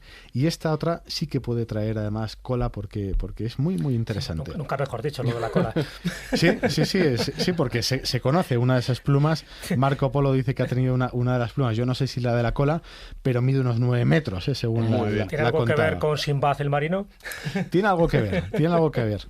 Las famosas ave grifo o ave rock, como las llamaban los de allí, que le sitúa cerca de Madagascar en esto. Bueno, pues lo que él refiere es que en Madagascar hay unos grifos que él especifica que no son como los grifos legendarios de Europa, que tienen la mitad del cuerpo de ave y la otra mitad del cuerpo de león, sino que estas son una especie de águilas inmensas que llegan en una temporada determinada del año y que son de un tamaño tan descomunal que son capaces de coger con sus garras a un elefante, elevarlo por los cielos y luego dejarlo caer para matarlo y comerse sus restos, ¿no? Su carcasa. Lo importante es que Marco Polo no ve a estas aves, sino que a él le cuentan esta historia. Porque de hecho él nunca estuvo en Madagascar. si no me equivoco. ¿no? Bueno, ¿Hablas de Madagascar en este caso? Hablo de Madagascar. Yo no sé si con el viaje de vuelta, Sí, yo creo cuando que él, sí. cuando él En regresa... esa parte oriental de África, sí. Yo creo que... Estuvo en la isla, sí, porque luego él describe una serie de cosas que también indica, pero ese sería en el regreso. En el de vuelta, vale. Sí, entonces él sí que comenta que el Kublai Khan, cuando se entera de la existencia de este ave rock, manda a emisarios a que le traigan una de estas plumas y que efectivamente traen una pluma que Marco Polo puede ver y tener en sus manos, que mide 90 manos de longitud, que el equivalente son unos 9 metros. Yo hoy por hoy no sé cómo no la sea pluma. Ya te digo. como no sea la de, bueno, ni siquiera la cola de un pavo real. Nada, imposible. Una de esas plumas 9 metros, no. El bicho no cabe en los estudios de la cadena SER, donde estamos ahora. Claro, es imposible. Demasiada pluma, me parece a mí. Bueno, la cuestión es que tradicionalmente se ha tratado de vincular a este ave rock con el ave elefante, la Aepornius maximus, que vivía en Madagascar, que era una especie de pájaro de unos 3 metros de altura, relacionada con los moa de Nueva Zelanda, y que habitaba en Madagascar hasta hace pocos siglos, pero que estaría viva en tiempos de Marco Polo. Esta, como digo, medía unos 3 metros de alto, pesaba una media tonelada y fue el ave de mayor tamaño que nunca existió. De hecho, sus huevos tenían más de 30 centímetros de diámetro y pesaban unos 12 kilos, más que los huevos de dinosaurio más grandes encontrados hasta el momento. Ese ave tan descomunal. Pero precisamente ahí está la gran pega, y es que era tan grande que no volaba. De hecho, no tenía ni siquiera una quilla en el esternón. La quilla es la estructura del esternón donde se anclan los grandes músculos pectorales para que esos pájaros puedan volar. Y entonces aquí viene la gran pregunta. Y es que Marco Polo dice que a él le hablan de estas aves referidas a unas islas que él sitúa al sur de Madagascar. Y él se las cuentan unos pocos navegantes de aquellos que se han aventurado tan remotamente. Y lo que yo planteo es, ¿llegaron quizá esos navegantes que se entrevistaron con Marco Polo llegaron a las costas de Nueva Zelanda? Y podría ser. En principio, la historia oficial dice que los primeros europeos que alcanzan esa zona fueron los españoles Juan Jufré y Juan Fernández en 1576, en un viaje a la Oceanía, del cual yo creo que dan cuenta al rey Felipe II. Está bien que especifiques, porque los ingleses dicen que era James Cook, que también estuvieron los españoles y los portugueses antes. Y antes que ellos, desde el año 1000 más o menos, la gente de Polinesia. Se sabe que Marco Polo ha estado en Sumatra, lo veremos, que ha estado en varias de las islas de allí, y realmente de Sumatra, Polinesia, hacia el sur se llega sin una gran dificultad hasta Nueva Zelanda. ¿Por qué yo planteo lo de Nueva Zelanda? Pues la cuestión es que en los tiempos de Nueva Zelanda, de Marco Polo, vivía en Nueva Zelanda la llamada águila de Haast, que es la mayor rapaz que ha existido nunca. Era tan grande que se alimentaba de las moas de 3 metros que se comparaban con el ave rock tradicional. Claro, con razón se extinguieron, ¿no? De hecho se extinguen porque los polinesios se dedican a cazar a esas aves, a las moa de Nueva Zelanda para comérselas, y como el superdepredador es el águila de Haast, que come a la moa, pues una vez que se acaba con una, la otra desaparece. Al aborigen y al que se encuentre por allí. Sí. Entonces estas tenían un tamaño bien grande, no excesivo, se calcula que medían unos 3 metros de envergadura, porque era una adaptación a vivir, a cazar en los bosques cerrados donde estaban las moa, pero tenían esa fuerza descomunal para lanzarse a más de 80 kilómetros por hora, matar de un golpe de garra a esas aves de un solo zarpazo y comérsela ahí mismo, ¿no? Y sobre todo por eso, porque cuenta que esas águilas, las aves grifo que refería Marco Polo, llegaban volando, y en una época, y estas sí que eran capaces de volar y la otra no. Quizá esto nos está dando la pista de que ya se conocía por navegantes occidentales en esa época Nueva Zelanda. Estoy deseando escuchar hablar del unicornio feo de Marco Polo. Bueno, pero muy unicornio feo, feo. Muy feo. Muy feo. Muy feo. Bueno, bastante. Desde luego, nada que ver con la imagen idealizada que había del unicornio, tipo El equino, arcoíris, blanco, claro, con todo ese bonito. cuerno espiralado, con los colores del arco iris y con una doncella maripositas damisela, alrededor, vaporosa, domesticada, Música de arpa. y todo Sí, esto. Fernando. Os avanzo que le voy a enmendar la plana a Marco Polo, ¿eh? Porque bueno, se da también la circunstancia, por eso quería terminar con el unicornio, porque igual que he empezado la aventura de estos animales misteriosos recordando a Juan Antonio Cebrián, voy a terminar recordando a mi padre. Hoy, precisamente, el día que grabamos el programa, es la fecha en la que conmemora, bueno, es el aniversario de su fallecimiento, y yo creo que está bien que nos dé también una pista para dejar interrogantes abiertos con ese afán que ahora mismo de cuadricular todo lo que Marco Polo dijo y tratar de corresponderlo a animales. La cuestión es que Marco Polo refiere de la isla de Java la Menor, que no sé a cuál se refiere, porque podría referirse a la isla actual de Java y Sumatra ser Java la Mayor, pero también puede ser Java la Mayor Borneo y Java la Menor Sumatra. De cualquier manera es prácticamente equivalente. Él habla de esa isla de Java la Menor y dice que algo extraordinario, que sus habitantes le envían al Gran Khan como regalos unos animales extrañísimos, como unos elefantes salvajes, unos elefantes pequeños que podrían ser o el elefante de Sumatra o el elefante de Java, y también unicornios. Entonces, de esos unicornios, en un loable gesto de desmitificación, Marco Polo los define como un animal más pequeño que los elefantes, con la piel como de búfalos y pezuña como la de los elefantes, y cabeza siempre baja y con su aspecto, con un gran cuerno en medio de la frente, y que llevan la cabeza siempre baja y con un aspecto que es horrible. Dice, no se parecen nada a los unicornios de los que hablan las leyendas europeas. Por supuesto, se está refiriendo al unicornio, que en este caso sería, bueno, sea el de Sumatra o sea el de Java. Se está refiriendo al rinoceronte. Perdón, sí, estoy ya anticipando. Pues sí que era feo el unicornio, sí que era feo, no se parece en nada. Efectivamente, perdón, quería decir que se está refiriendo al rinoceronte de Java o de Sumatra. Entonces la cuestión es que todo el mundo, como encaja esa descripción que él hace esa asociación, todo el mundo da por sentado que el unicornio mítico se refería al rinoceronte.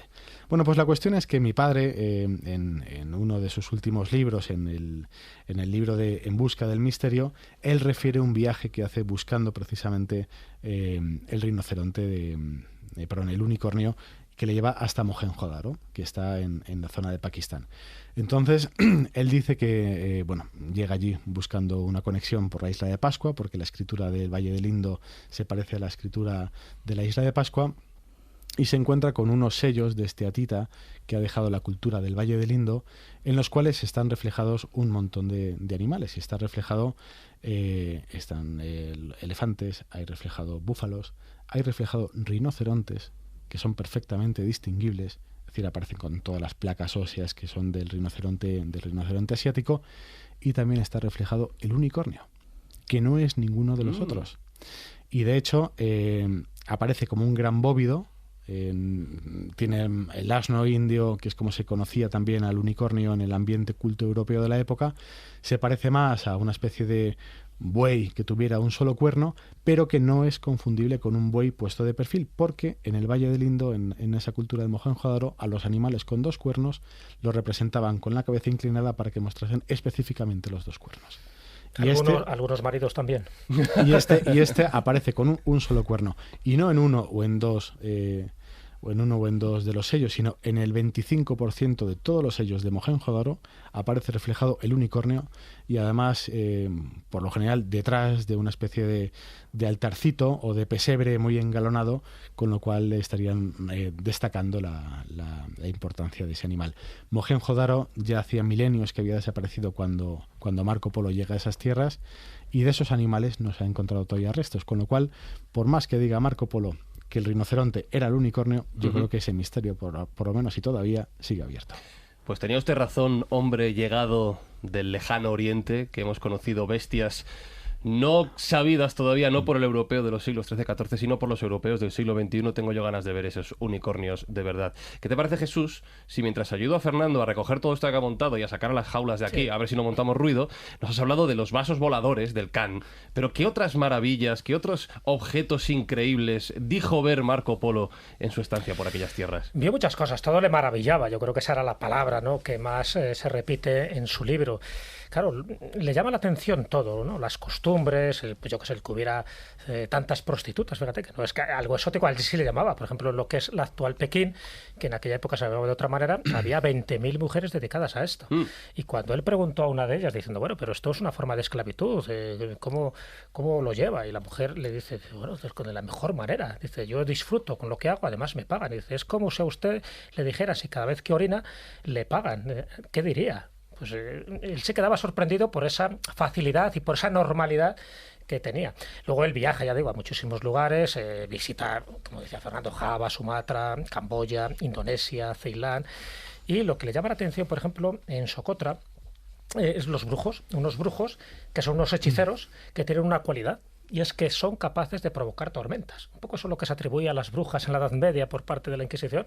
Bueno, pues él decía que podían hacer girar el viento para que los barcos de vela que iban a favor del viento pues tuvieran el problema de que el viento giraba en otra dirección. Eso es imposible técnicamente y lo sabe cualquier meteorólogo, pero lo podían hacer. Podían provocar esas tormentas, esas tempestades, para generar unos problemas gordos, ¿no? Decía que había unos bandidos persas, también incluso habla de unos brujos de Cachemira, que producían encantamientos, que producían sortilegios y que producían obras diabólicas. Él utilizaba la palabra diabólico pues para todo aquello que no comprendía y que veía que iba en contra de las leyes de la naturaleza. Entonces, una de las cosas que comentaba es que podían provocar que el día fuera noche y la noche fuera día. O sea, que podían hacer lo que les diera la gana, básicamente. Lo que les diera la gana. Sí, sí. Claro, a ver, no sé si había algún truco de magia. Desde luego Marco Polo no entendía muy bien el artificio que había detrás de todo esto. Pero le llamaba la atención que podían lograr que la atmósfera se oscureciera, que nada se pudiera ver alrededor, ni siquiera al horizonte, de tal manera que era una táctica para atacar, porque estos bandidos persas, por ejemplo, que decía que gracias a sus hechiceros podían provocar esta oscuridad, pero no una oscuridad de horas, incluso podía ser oscuridad de días.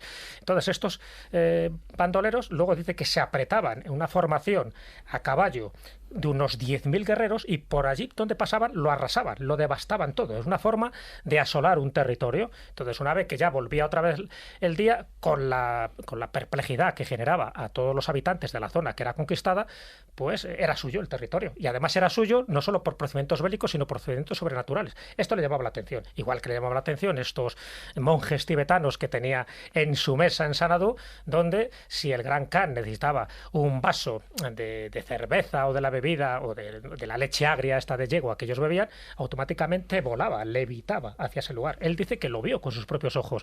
Podemos creerle o no creerle. ¿Qué quiere decir?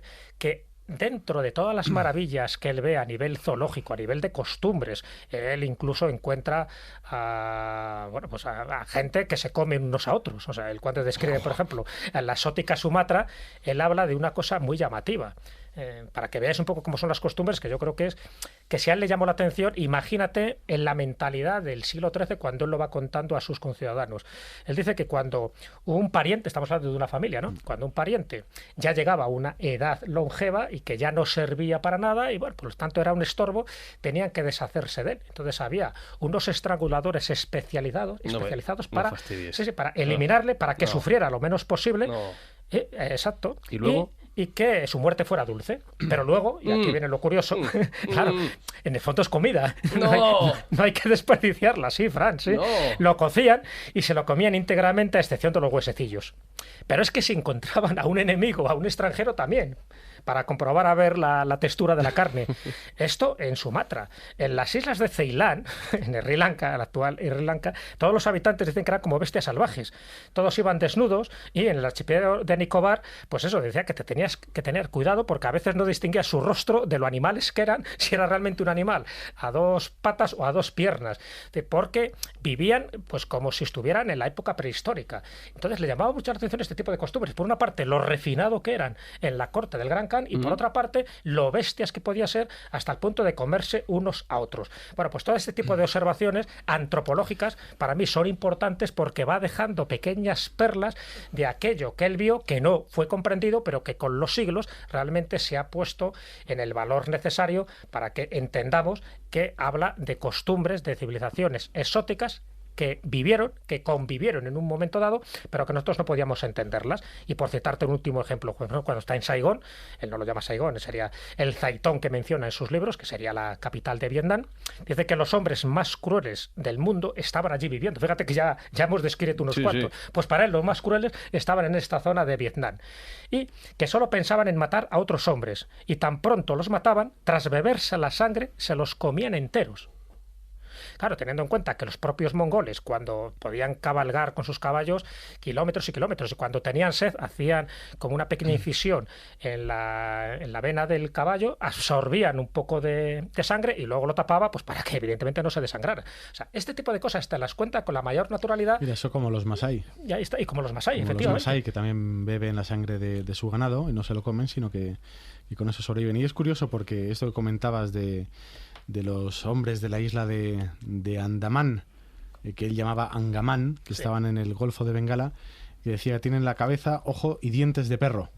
Y claro, si realmente fueran antropófagos, hay otros antropófagos, por ejemplo en el Congo, que se afilan los dientes, se los liman de una forma como si fuera dientes de sierra, también para causar pavor, ¿no? Entonces quizá él está describiendo eso, porque de hecho en el libro uno de los que yo consulté, el Marco Polo porfiaba, dice: los lectores no deben dudar de lo que digo, pues puedo asegurar que sus cabezas son de todo iguales a las de los grandes perros. Fíjate, bueno, hemos conocido... Lo resaltaba. Sí, todo tipo de maravillas, todo tipo de animales increíbles. Hemos comido y bebido también, no muy bien, pero bueno, en fin, ya venimos con el buche lleno. Yo creo que es la hora de emprender ya, de una vez, el viaje de vuelta.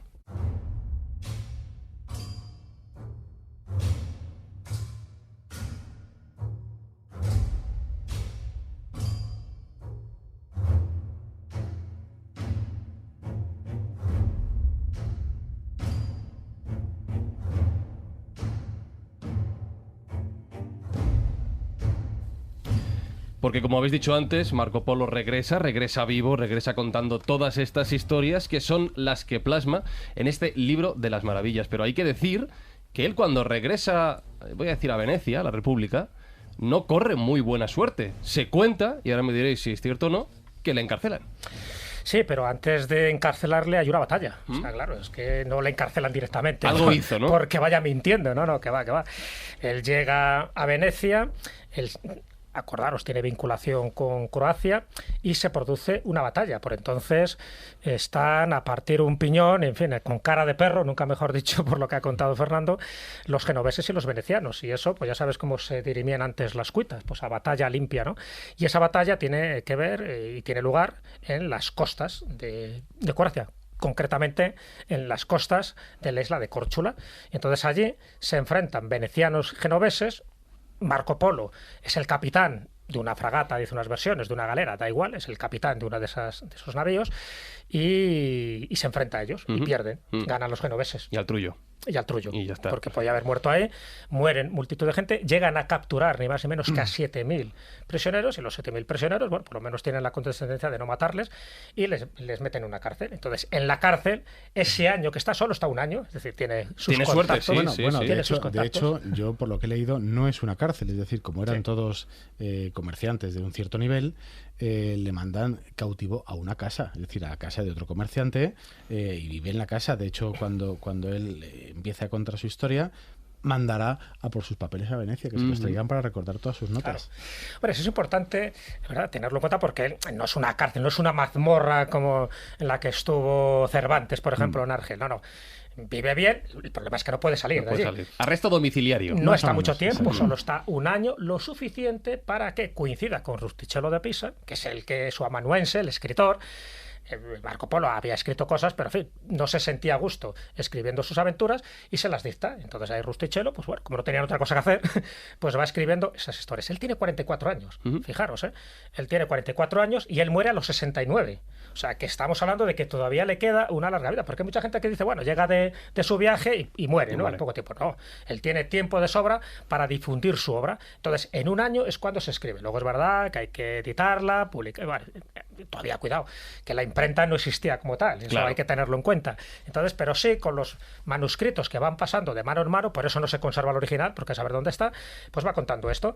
Y entonces, bueno, pues una vez que pasa este periodo entre la batalla de Córchula y la cárcel, es donde surgen en sus últimos años, que de una forma resumida es que es puesto en libertad, estamos hablando del año 1299, hace las paces los venecianos y los genoveses, vuelve a Venecia, se casa con una mujer llamada Donata, tiene 3 hijas, le nombran miembro del Gran Consejo de Venecia y se convierte en el abuelo Batallitas. Entonces, que ya va contando sus distintas aventuras y así hasta que muere. O sea, te quiero decir que es muy resumido, pero me refiero a que su última etapa, sus últimos años, son de lo más tranquilos, Sí, hasta sí. aburridos para él. No tuvo mala vida y la contó en este libro de las maravillas. Ha habido un problema, os voy a contar una historia.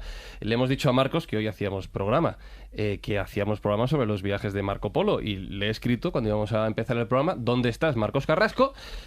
Y me dice: ¿no habíamos quedado en Catay? Digo: hombre, pilla un poco lejos. Él se ha ido hasta allí, entonces no puede intervenir. Le he pedido que nos mande un WhatsApp de: oye, nos va a hablar del libro de las maravillas, has comentado, Jesús, que no había imprenta, pero sí que hay muchas ediciones realmente dignas de verse, hay que verlas no solo por el contenido, sino por lo artístico, y Marcos quería hablar de eso. Así que le he pedido que mande, por favor, una nota de voz, y Marcos, la próxima vez que quedemos, ya sabes que es en la puerta del Grupo Prisa, de Podium Podcast. No te vayas tan lejos.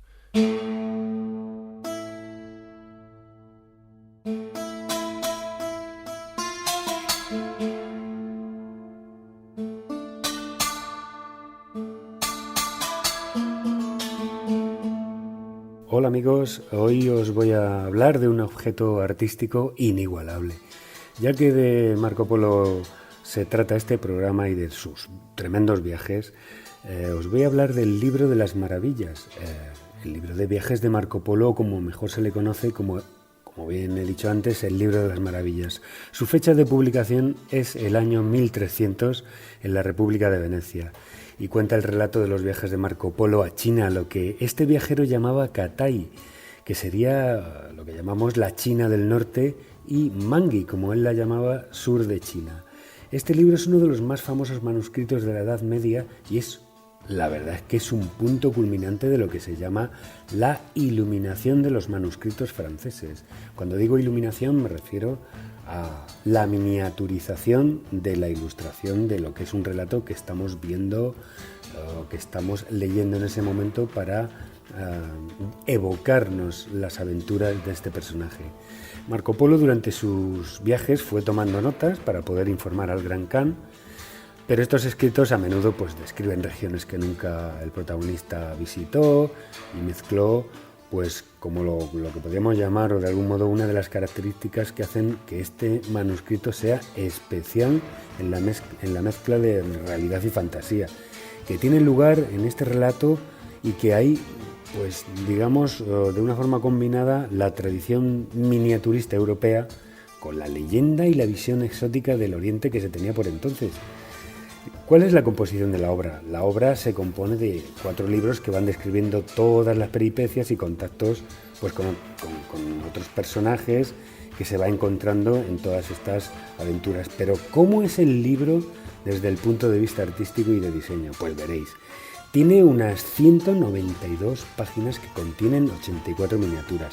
Me refiero a que no son impresas ni reproducidas, sino que son 84 verdaderos cuadritos originales a todo color y en un gran tamaño dentro de lo que son las coordenadas de la miniatura por cada página para lo que se usaba por la época.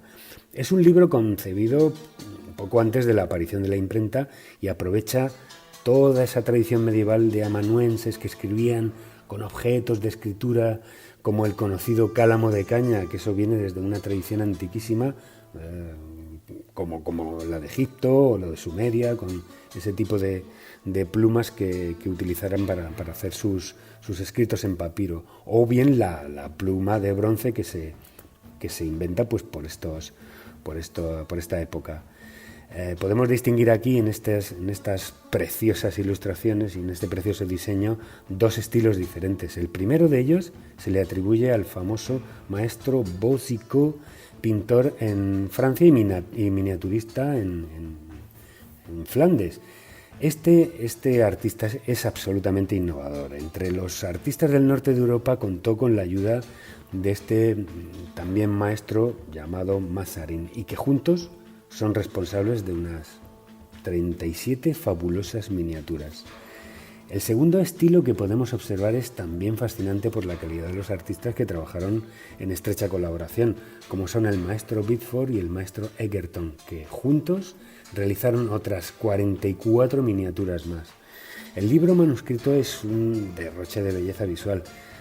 La verdad es que donde la palabra se considera una obra de arte. Una cuestión es que le daban muchísima importancia al diseño, a la tipografía, que va de manuscrito en manuscrito perfeccionándose hasta límites insospechados de belleza justo antes de la aparición de la imprenta, en que ya lo que son las ilustraciones y la tipografía se vuelve toda ella en blanco y negro, puesto para economizar tipos, etcétera, etcétera. Las letras capitulares que le dan inicio a cada sección, o párrafos o títulos de los capítulos, están dibujados con verdadero esmero y mimo. El manuscrito, ya os digo, como os comento, amigos, hace gala de una ordenación de texto magistral. Se juega con ornamentaciones laterales en los márgenes y los espacios vacíos que potencian pues las zonas del relato muy bien ordenadas. Unas ilustraciones miniaturas muy precisas y muy coloristas, que describen unas veces, como ya hemos dicho antes, la realidad, otras la fantasía o la mezcla de ambas. Pues ¿qué describen? Pues describen encuentros con diversos mandatarios del sur de Asia y en sus jaimas, en sus tiendas, cacerías de animales extraños parecidos a elefantes, apariciones de unicornios en medio del bosque, grupos de personajes con cabezas de lobo haciendo intercambios, el famoso Kublai Khan también, con su fastuoso trono rodeado de su corte, ejércitos, vestimentas insólitas orientales. Describe de algún modo pues lo que podríamos llamar un oasis cristiano en medio de un escenario hostil, lleno de sarracenos, desiertos diabólicos, con bestias increíbles, en fin, un derroche de imaginación espectacular. El artista tenía que jugar aquí con el tamaño disponible para la miniatura, que no superaba unos pocos centímetros cuadrados, pero que era una auténtica obra de arte en pequeñito. Y nunca mejor dicho, en miniatura. El libro es una combinación de 3 conceptos básicos que os voy a contar para generar esta fascinación que se tenía en la Edad Media, lo que es la maravilla, lo mágico y lo milagroso. Estos 3 elementos se dan cita en este libro manuscrito medieval que describe las costumbres y la vida de los seres de una zona del mundo que no estaban sujetos a los rigores del cristianismo, lo cual aumentaba enormemente su interés. El libro de las maravillas es un anecdotario de magias, hechizos, encantamientos, sortilegios para combatir lo diabólico, pero además es una creación para mercaderes, o lo que podríamos llamar un estudio de mercado. Fijaos lo que os digo, un estudio de mercado en plena Edad Media, donde se nos señalaban las distancias que debíamos recorrer, las precauciones que debíamos de tomar. Nos dan consejos sobre productos, mercancías y lo ideal para establecer intercambios. Pero también hay que tener en cuenta que es una obra original, no hay otra igual. Es decir, no es una reproducción, es valiosísima. Y la podemos contemplar en la Biblioteca Nacional de Francia. Pero si quisiéramos tocarlo y verlo en detalle, no tendríamos más opción que gastarnos unos 6.000 u 8.000 euros, que nos valdría una edición facsímil de escasa tirada numerada, muy poco disponible. Estad atentos, escobuleros, a las imágenes que vamos a subir a Facebook, la página web y a YouTube, para que veáis la espectacularidad de las miniaturas del libro de las maravillas de Marco Polo. Solo nos queda la opción de emular a este aventurero, apreciados escobuleros, viajando en este caso con la imaginación y soñar en perderse por esas maravillosas ilustraciones. Hasta pronto, amigos.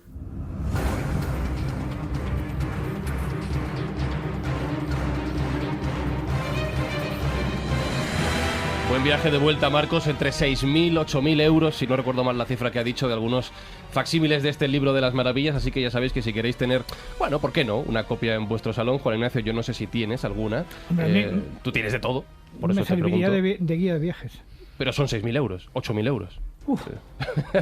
Cosas más caras se han visto. Ojo. No ese es el libro. Creía que ibas a decir cosas más caras he comprado. No ese es el libro por el que yo perdería la libertad, ¿no? ¿No? No. No, ya nos contarás cuál es. Bueno, Marco, No, todo el mundo lo sabe, el Beato de Liébana. ¿cuánto darías por él? Lo que fuera. Fíjate, ya lo sabéis. Bueno, Lo digo con Marco enigmático, Polo. lo que No, fuera, claro. lo que surja.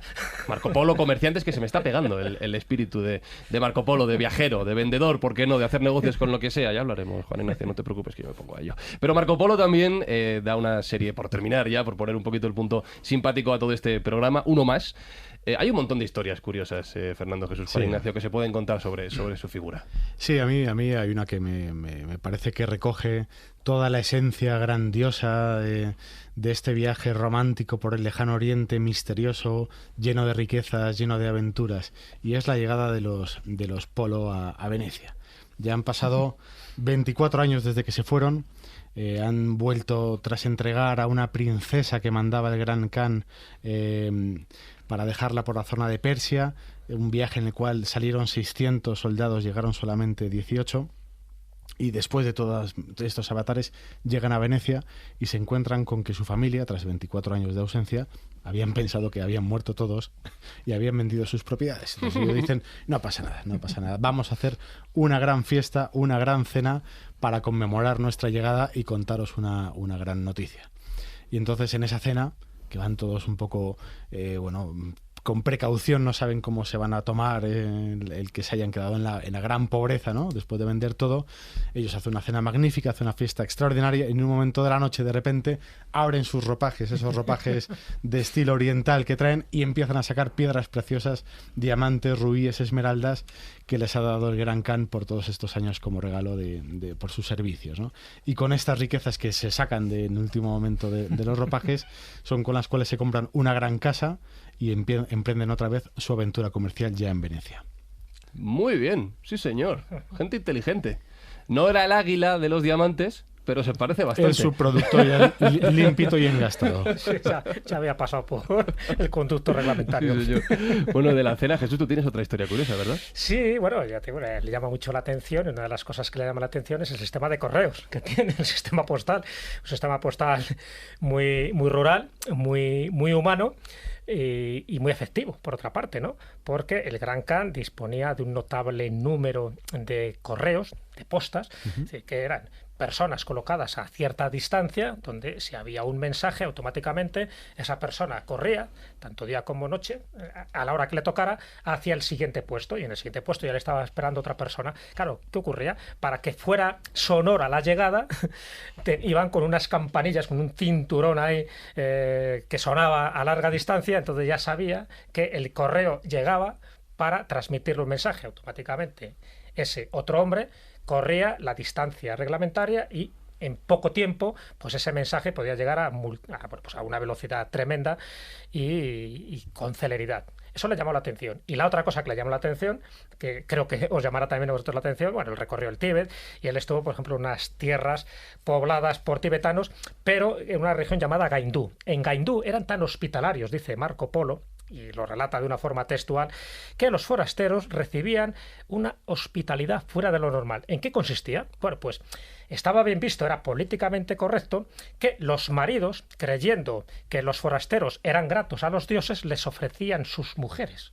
Pero Vaya. no solo les ofrecían sus mujeres para que yacieran con ellos, sino también sus casas. El marido se iba, se despistaba voluntariamente, porque eso pensaba que les iba a dar fortuna y que les iba a dar riqueza. Entonces, a él le llamó la atención que estaba bien visto poner los cuernos al marido, y además las mujeres lo hacían de forma complaciente, siempre y cuando fueras extranjero y siempre y cuando encima si venías de parte del Gran Khan, ni te cuento. Y la forma que tenían de pagarse entre ellos en esta zona, en Gaindú, era en la moneda fraccionaria era con tabletas de sal. Acordaros que siempre se ha hablado del salario, que en fin, la vía de la sal de los romanos. Bueno, pues los chinos, y en concreto los tibetanos, daban panes de sal como moneda fraccionaria para sus servicios. ¿Y esa zona del Tíbet es una zona especialmente aislada? Quiero decir, ¿es de difícil acceso? Ya lo era antes y lo es ahora. Te lo digo porque desde un punto de vista antropológico esto tiene mucho sentido. Es decir, el que pudieran tener descendencia de inmigrantes, de gente que estaba de paso, añadía una fuerza, un vigor híbrido a los hijos que nacían de esas uniones, que podía ser muy beneficiosa para el grupo, con lo cual no me extraña que de una forma cultural eso estuviera favorecido. No, tienes razón, porque es verdad que ahí habría una especie de endogamia, y esto, dentro de sus creencias supersticiosas, porque en el fondo era para agradar a los dioses, sí que podía generar, que es un poco también lo que pasaba con el mestizaje, podía generar pues que la raza claro, a lo mejor la buena fortuna eran unos hijos sanísimos. Sí, claro. bueno, entonces como al fin y al cabo era una aventura periódica y pasajera, pues tampoco pasaba nada. Ya que está aquí, que ponga el granito de arena. La atención, bueno, pues eso le llamó la atención entre tantas y tantas cosas que hemos comentado. Así que Marco Polo merece una relectura. Veo a Juan Ignacio, de hecho, releyendo unos papeles que ha traído, papeles antiguos. No, simplemente es por recordar este nombre terrorífico que se llama Aijaruk. Aijaruk es la hija de un sobrino del Khan, que es Kaidu Khan. Se dice de ella, y dice en el libro de las maravillas, que era una mujer de alta porte, y yo diría que es parecida a esta rubia que sale en Juego de Tronos, esta que al principio, la primera... La Khaleesi. No, la Khaleesi no, la otra, la que es grandona y que puede con todos los hombres.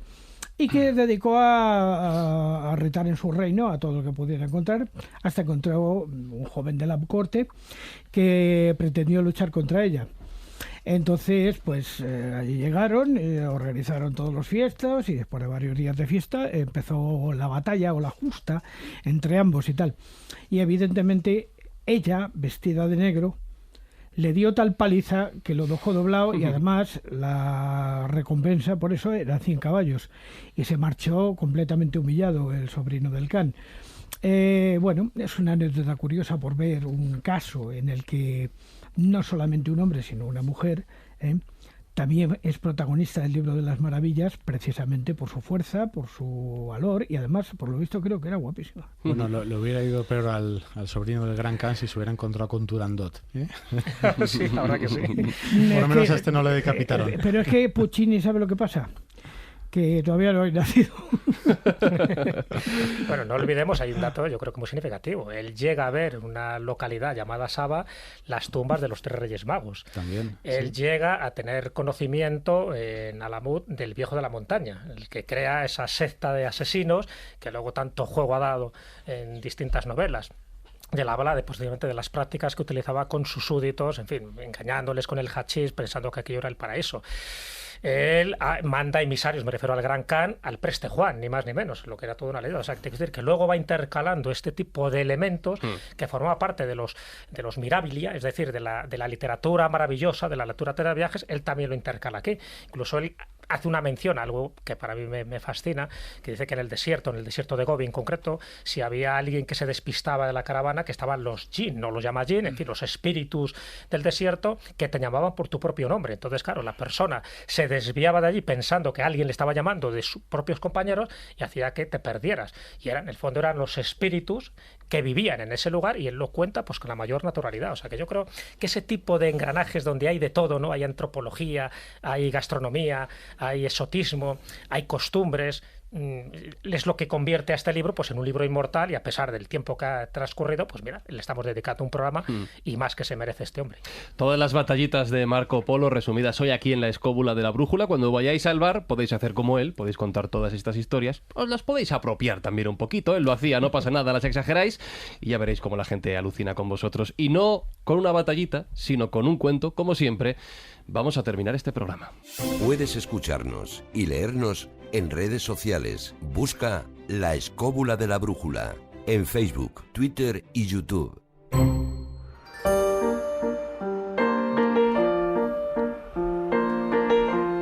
Y no sé por qué me da, no sé si acierto o no, pero ¿tiene que ver el cuento de hoy, de alguna manera, con las batallitas de Marco Polo? Tiene que ver con los viajes. Fallé. Y eso que Marco Polo, él relata fábulas también. Lo para que bueno, me parecían fábulas muy acorde a la época que él vivió. En fin, tenía que ver un poco con los nestorianos, con los cristianos que estaban allí totalmente marginados. Y tuve tentación de recoger una de sus fábulas, pero luego he pensado, porque, y es cierto, cuando he leído las aventuras de Marco Polo, este cuento me venía a la cabeza, este que voy a relatar ahora, porque tiene que ver con un viaje, lejos de tu casa, en busca de un tesoro. En definitiva, Marco Polo iba buscando eso: riquezas, tesoro, aventuras, fama. y pasa lo que va a pasar en este cuento que vamos a titular El tesoro enterrado. El tesoro enterrado. Nos vamos de aventura con los cuentos de Callejo.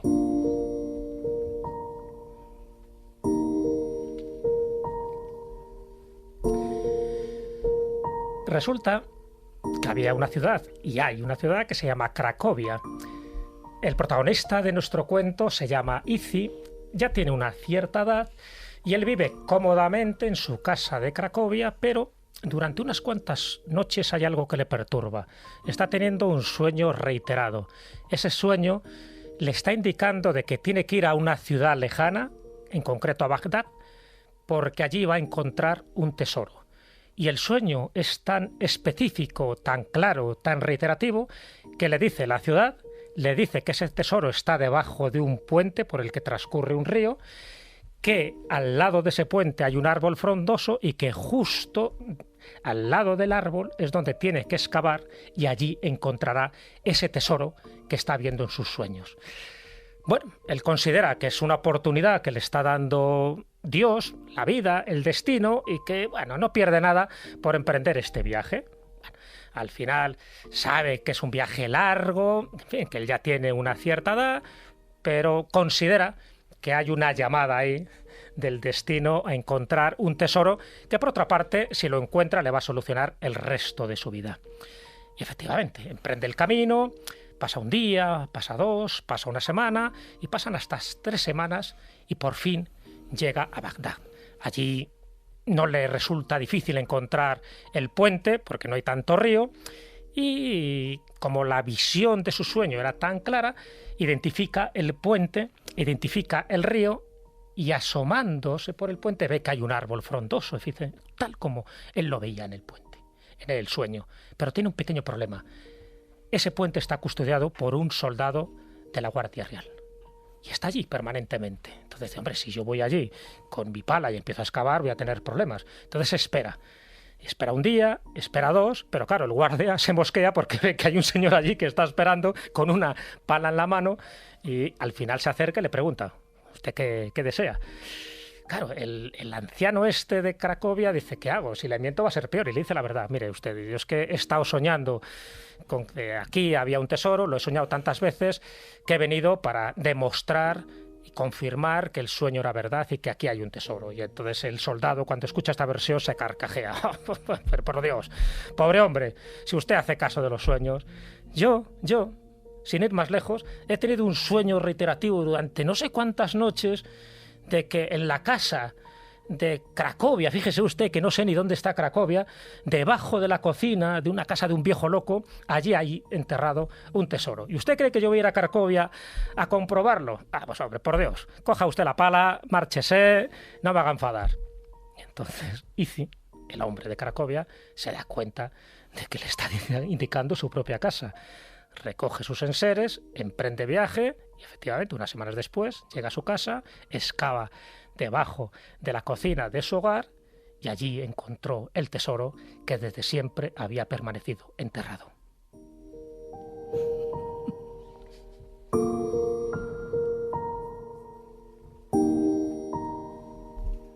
Aparte del pensamiento de que evidentemente los tesoros no tienen por qué estar muy lejos, los tenemos al lado de nosotros si no nos damos cuenta, me ha recordado un verso que he leído hoy que decía: vivo mis sueños porque para dormir ya tendré tiempo en otra vida. Muy bueno. Pero fijaros cómo tiene consonancia con lo de Marco Polo. Marco Polo, ¿cuándo se hace célebre? Cuando regresa. O sea, no en el camino, no en el viaje, no en la aventura, porque pudo haber muerto, incluso pudo haber regresado y pasar desapercibido. Sin embargo, cuando regresa, lo cuenta, alguien se lo escribe y a partir de ese momento encuentra su tesoro. Su tesoro es su fama, su prestigio, vivir sus últimos años, igual que le pasa a este anciano de Cracovia, cómodamente, porque el tesoro no solo consistía en estos diamantes que se les iban cayendo por la calle casi, sino sencillamente el tesoro es que cuando has recorrido mucho mundo, lo que haces es que no solo has conocido otros tipos de culturas, sino que te has conocido un poco mejor a ti mismo. Y el auténtico tesoro es luego poder compartir esa sabiduría con los demás. O sea que, como ves, hay muchísimas moralejas y ahora entenderéis por qué cuando hablo de Marco Polo me recuerda a este pobre diablo de Cracovia que se fue a buscar un tesoro a Bagdad.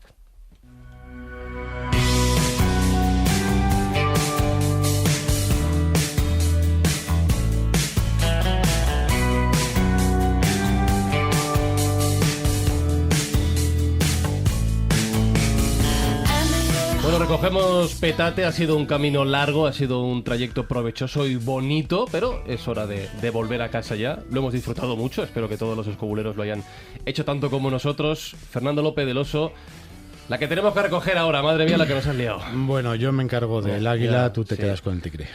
Vale, gracias. Juan Ignacio Cuesta, si sobrevivo al tigre, espero que nos vayamos a Venecia. Más de 2 días. Sí, pero yo no soy Marco Polo. Eso sí, voy a ir a comprar el pan al chino de la esquina. Y Jesús Callejo, vayamos donde vayamos, por favor, que encontremos el tesoro. Por favor. Lo encontraremos. Por de pronto se invita a unos tigres en una tasca que conozco aquí al lado. Qué cachondo, ¿eh?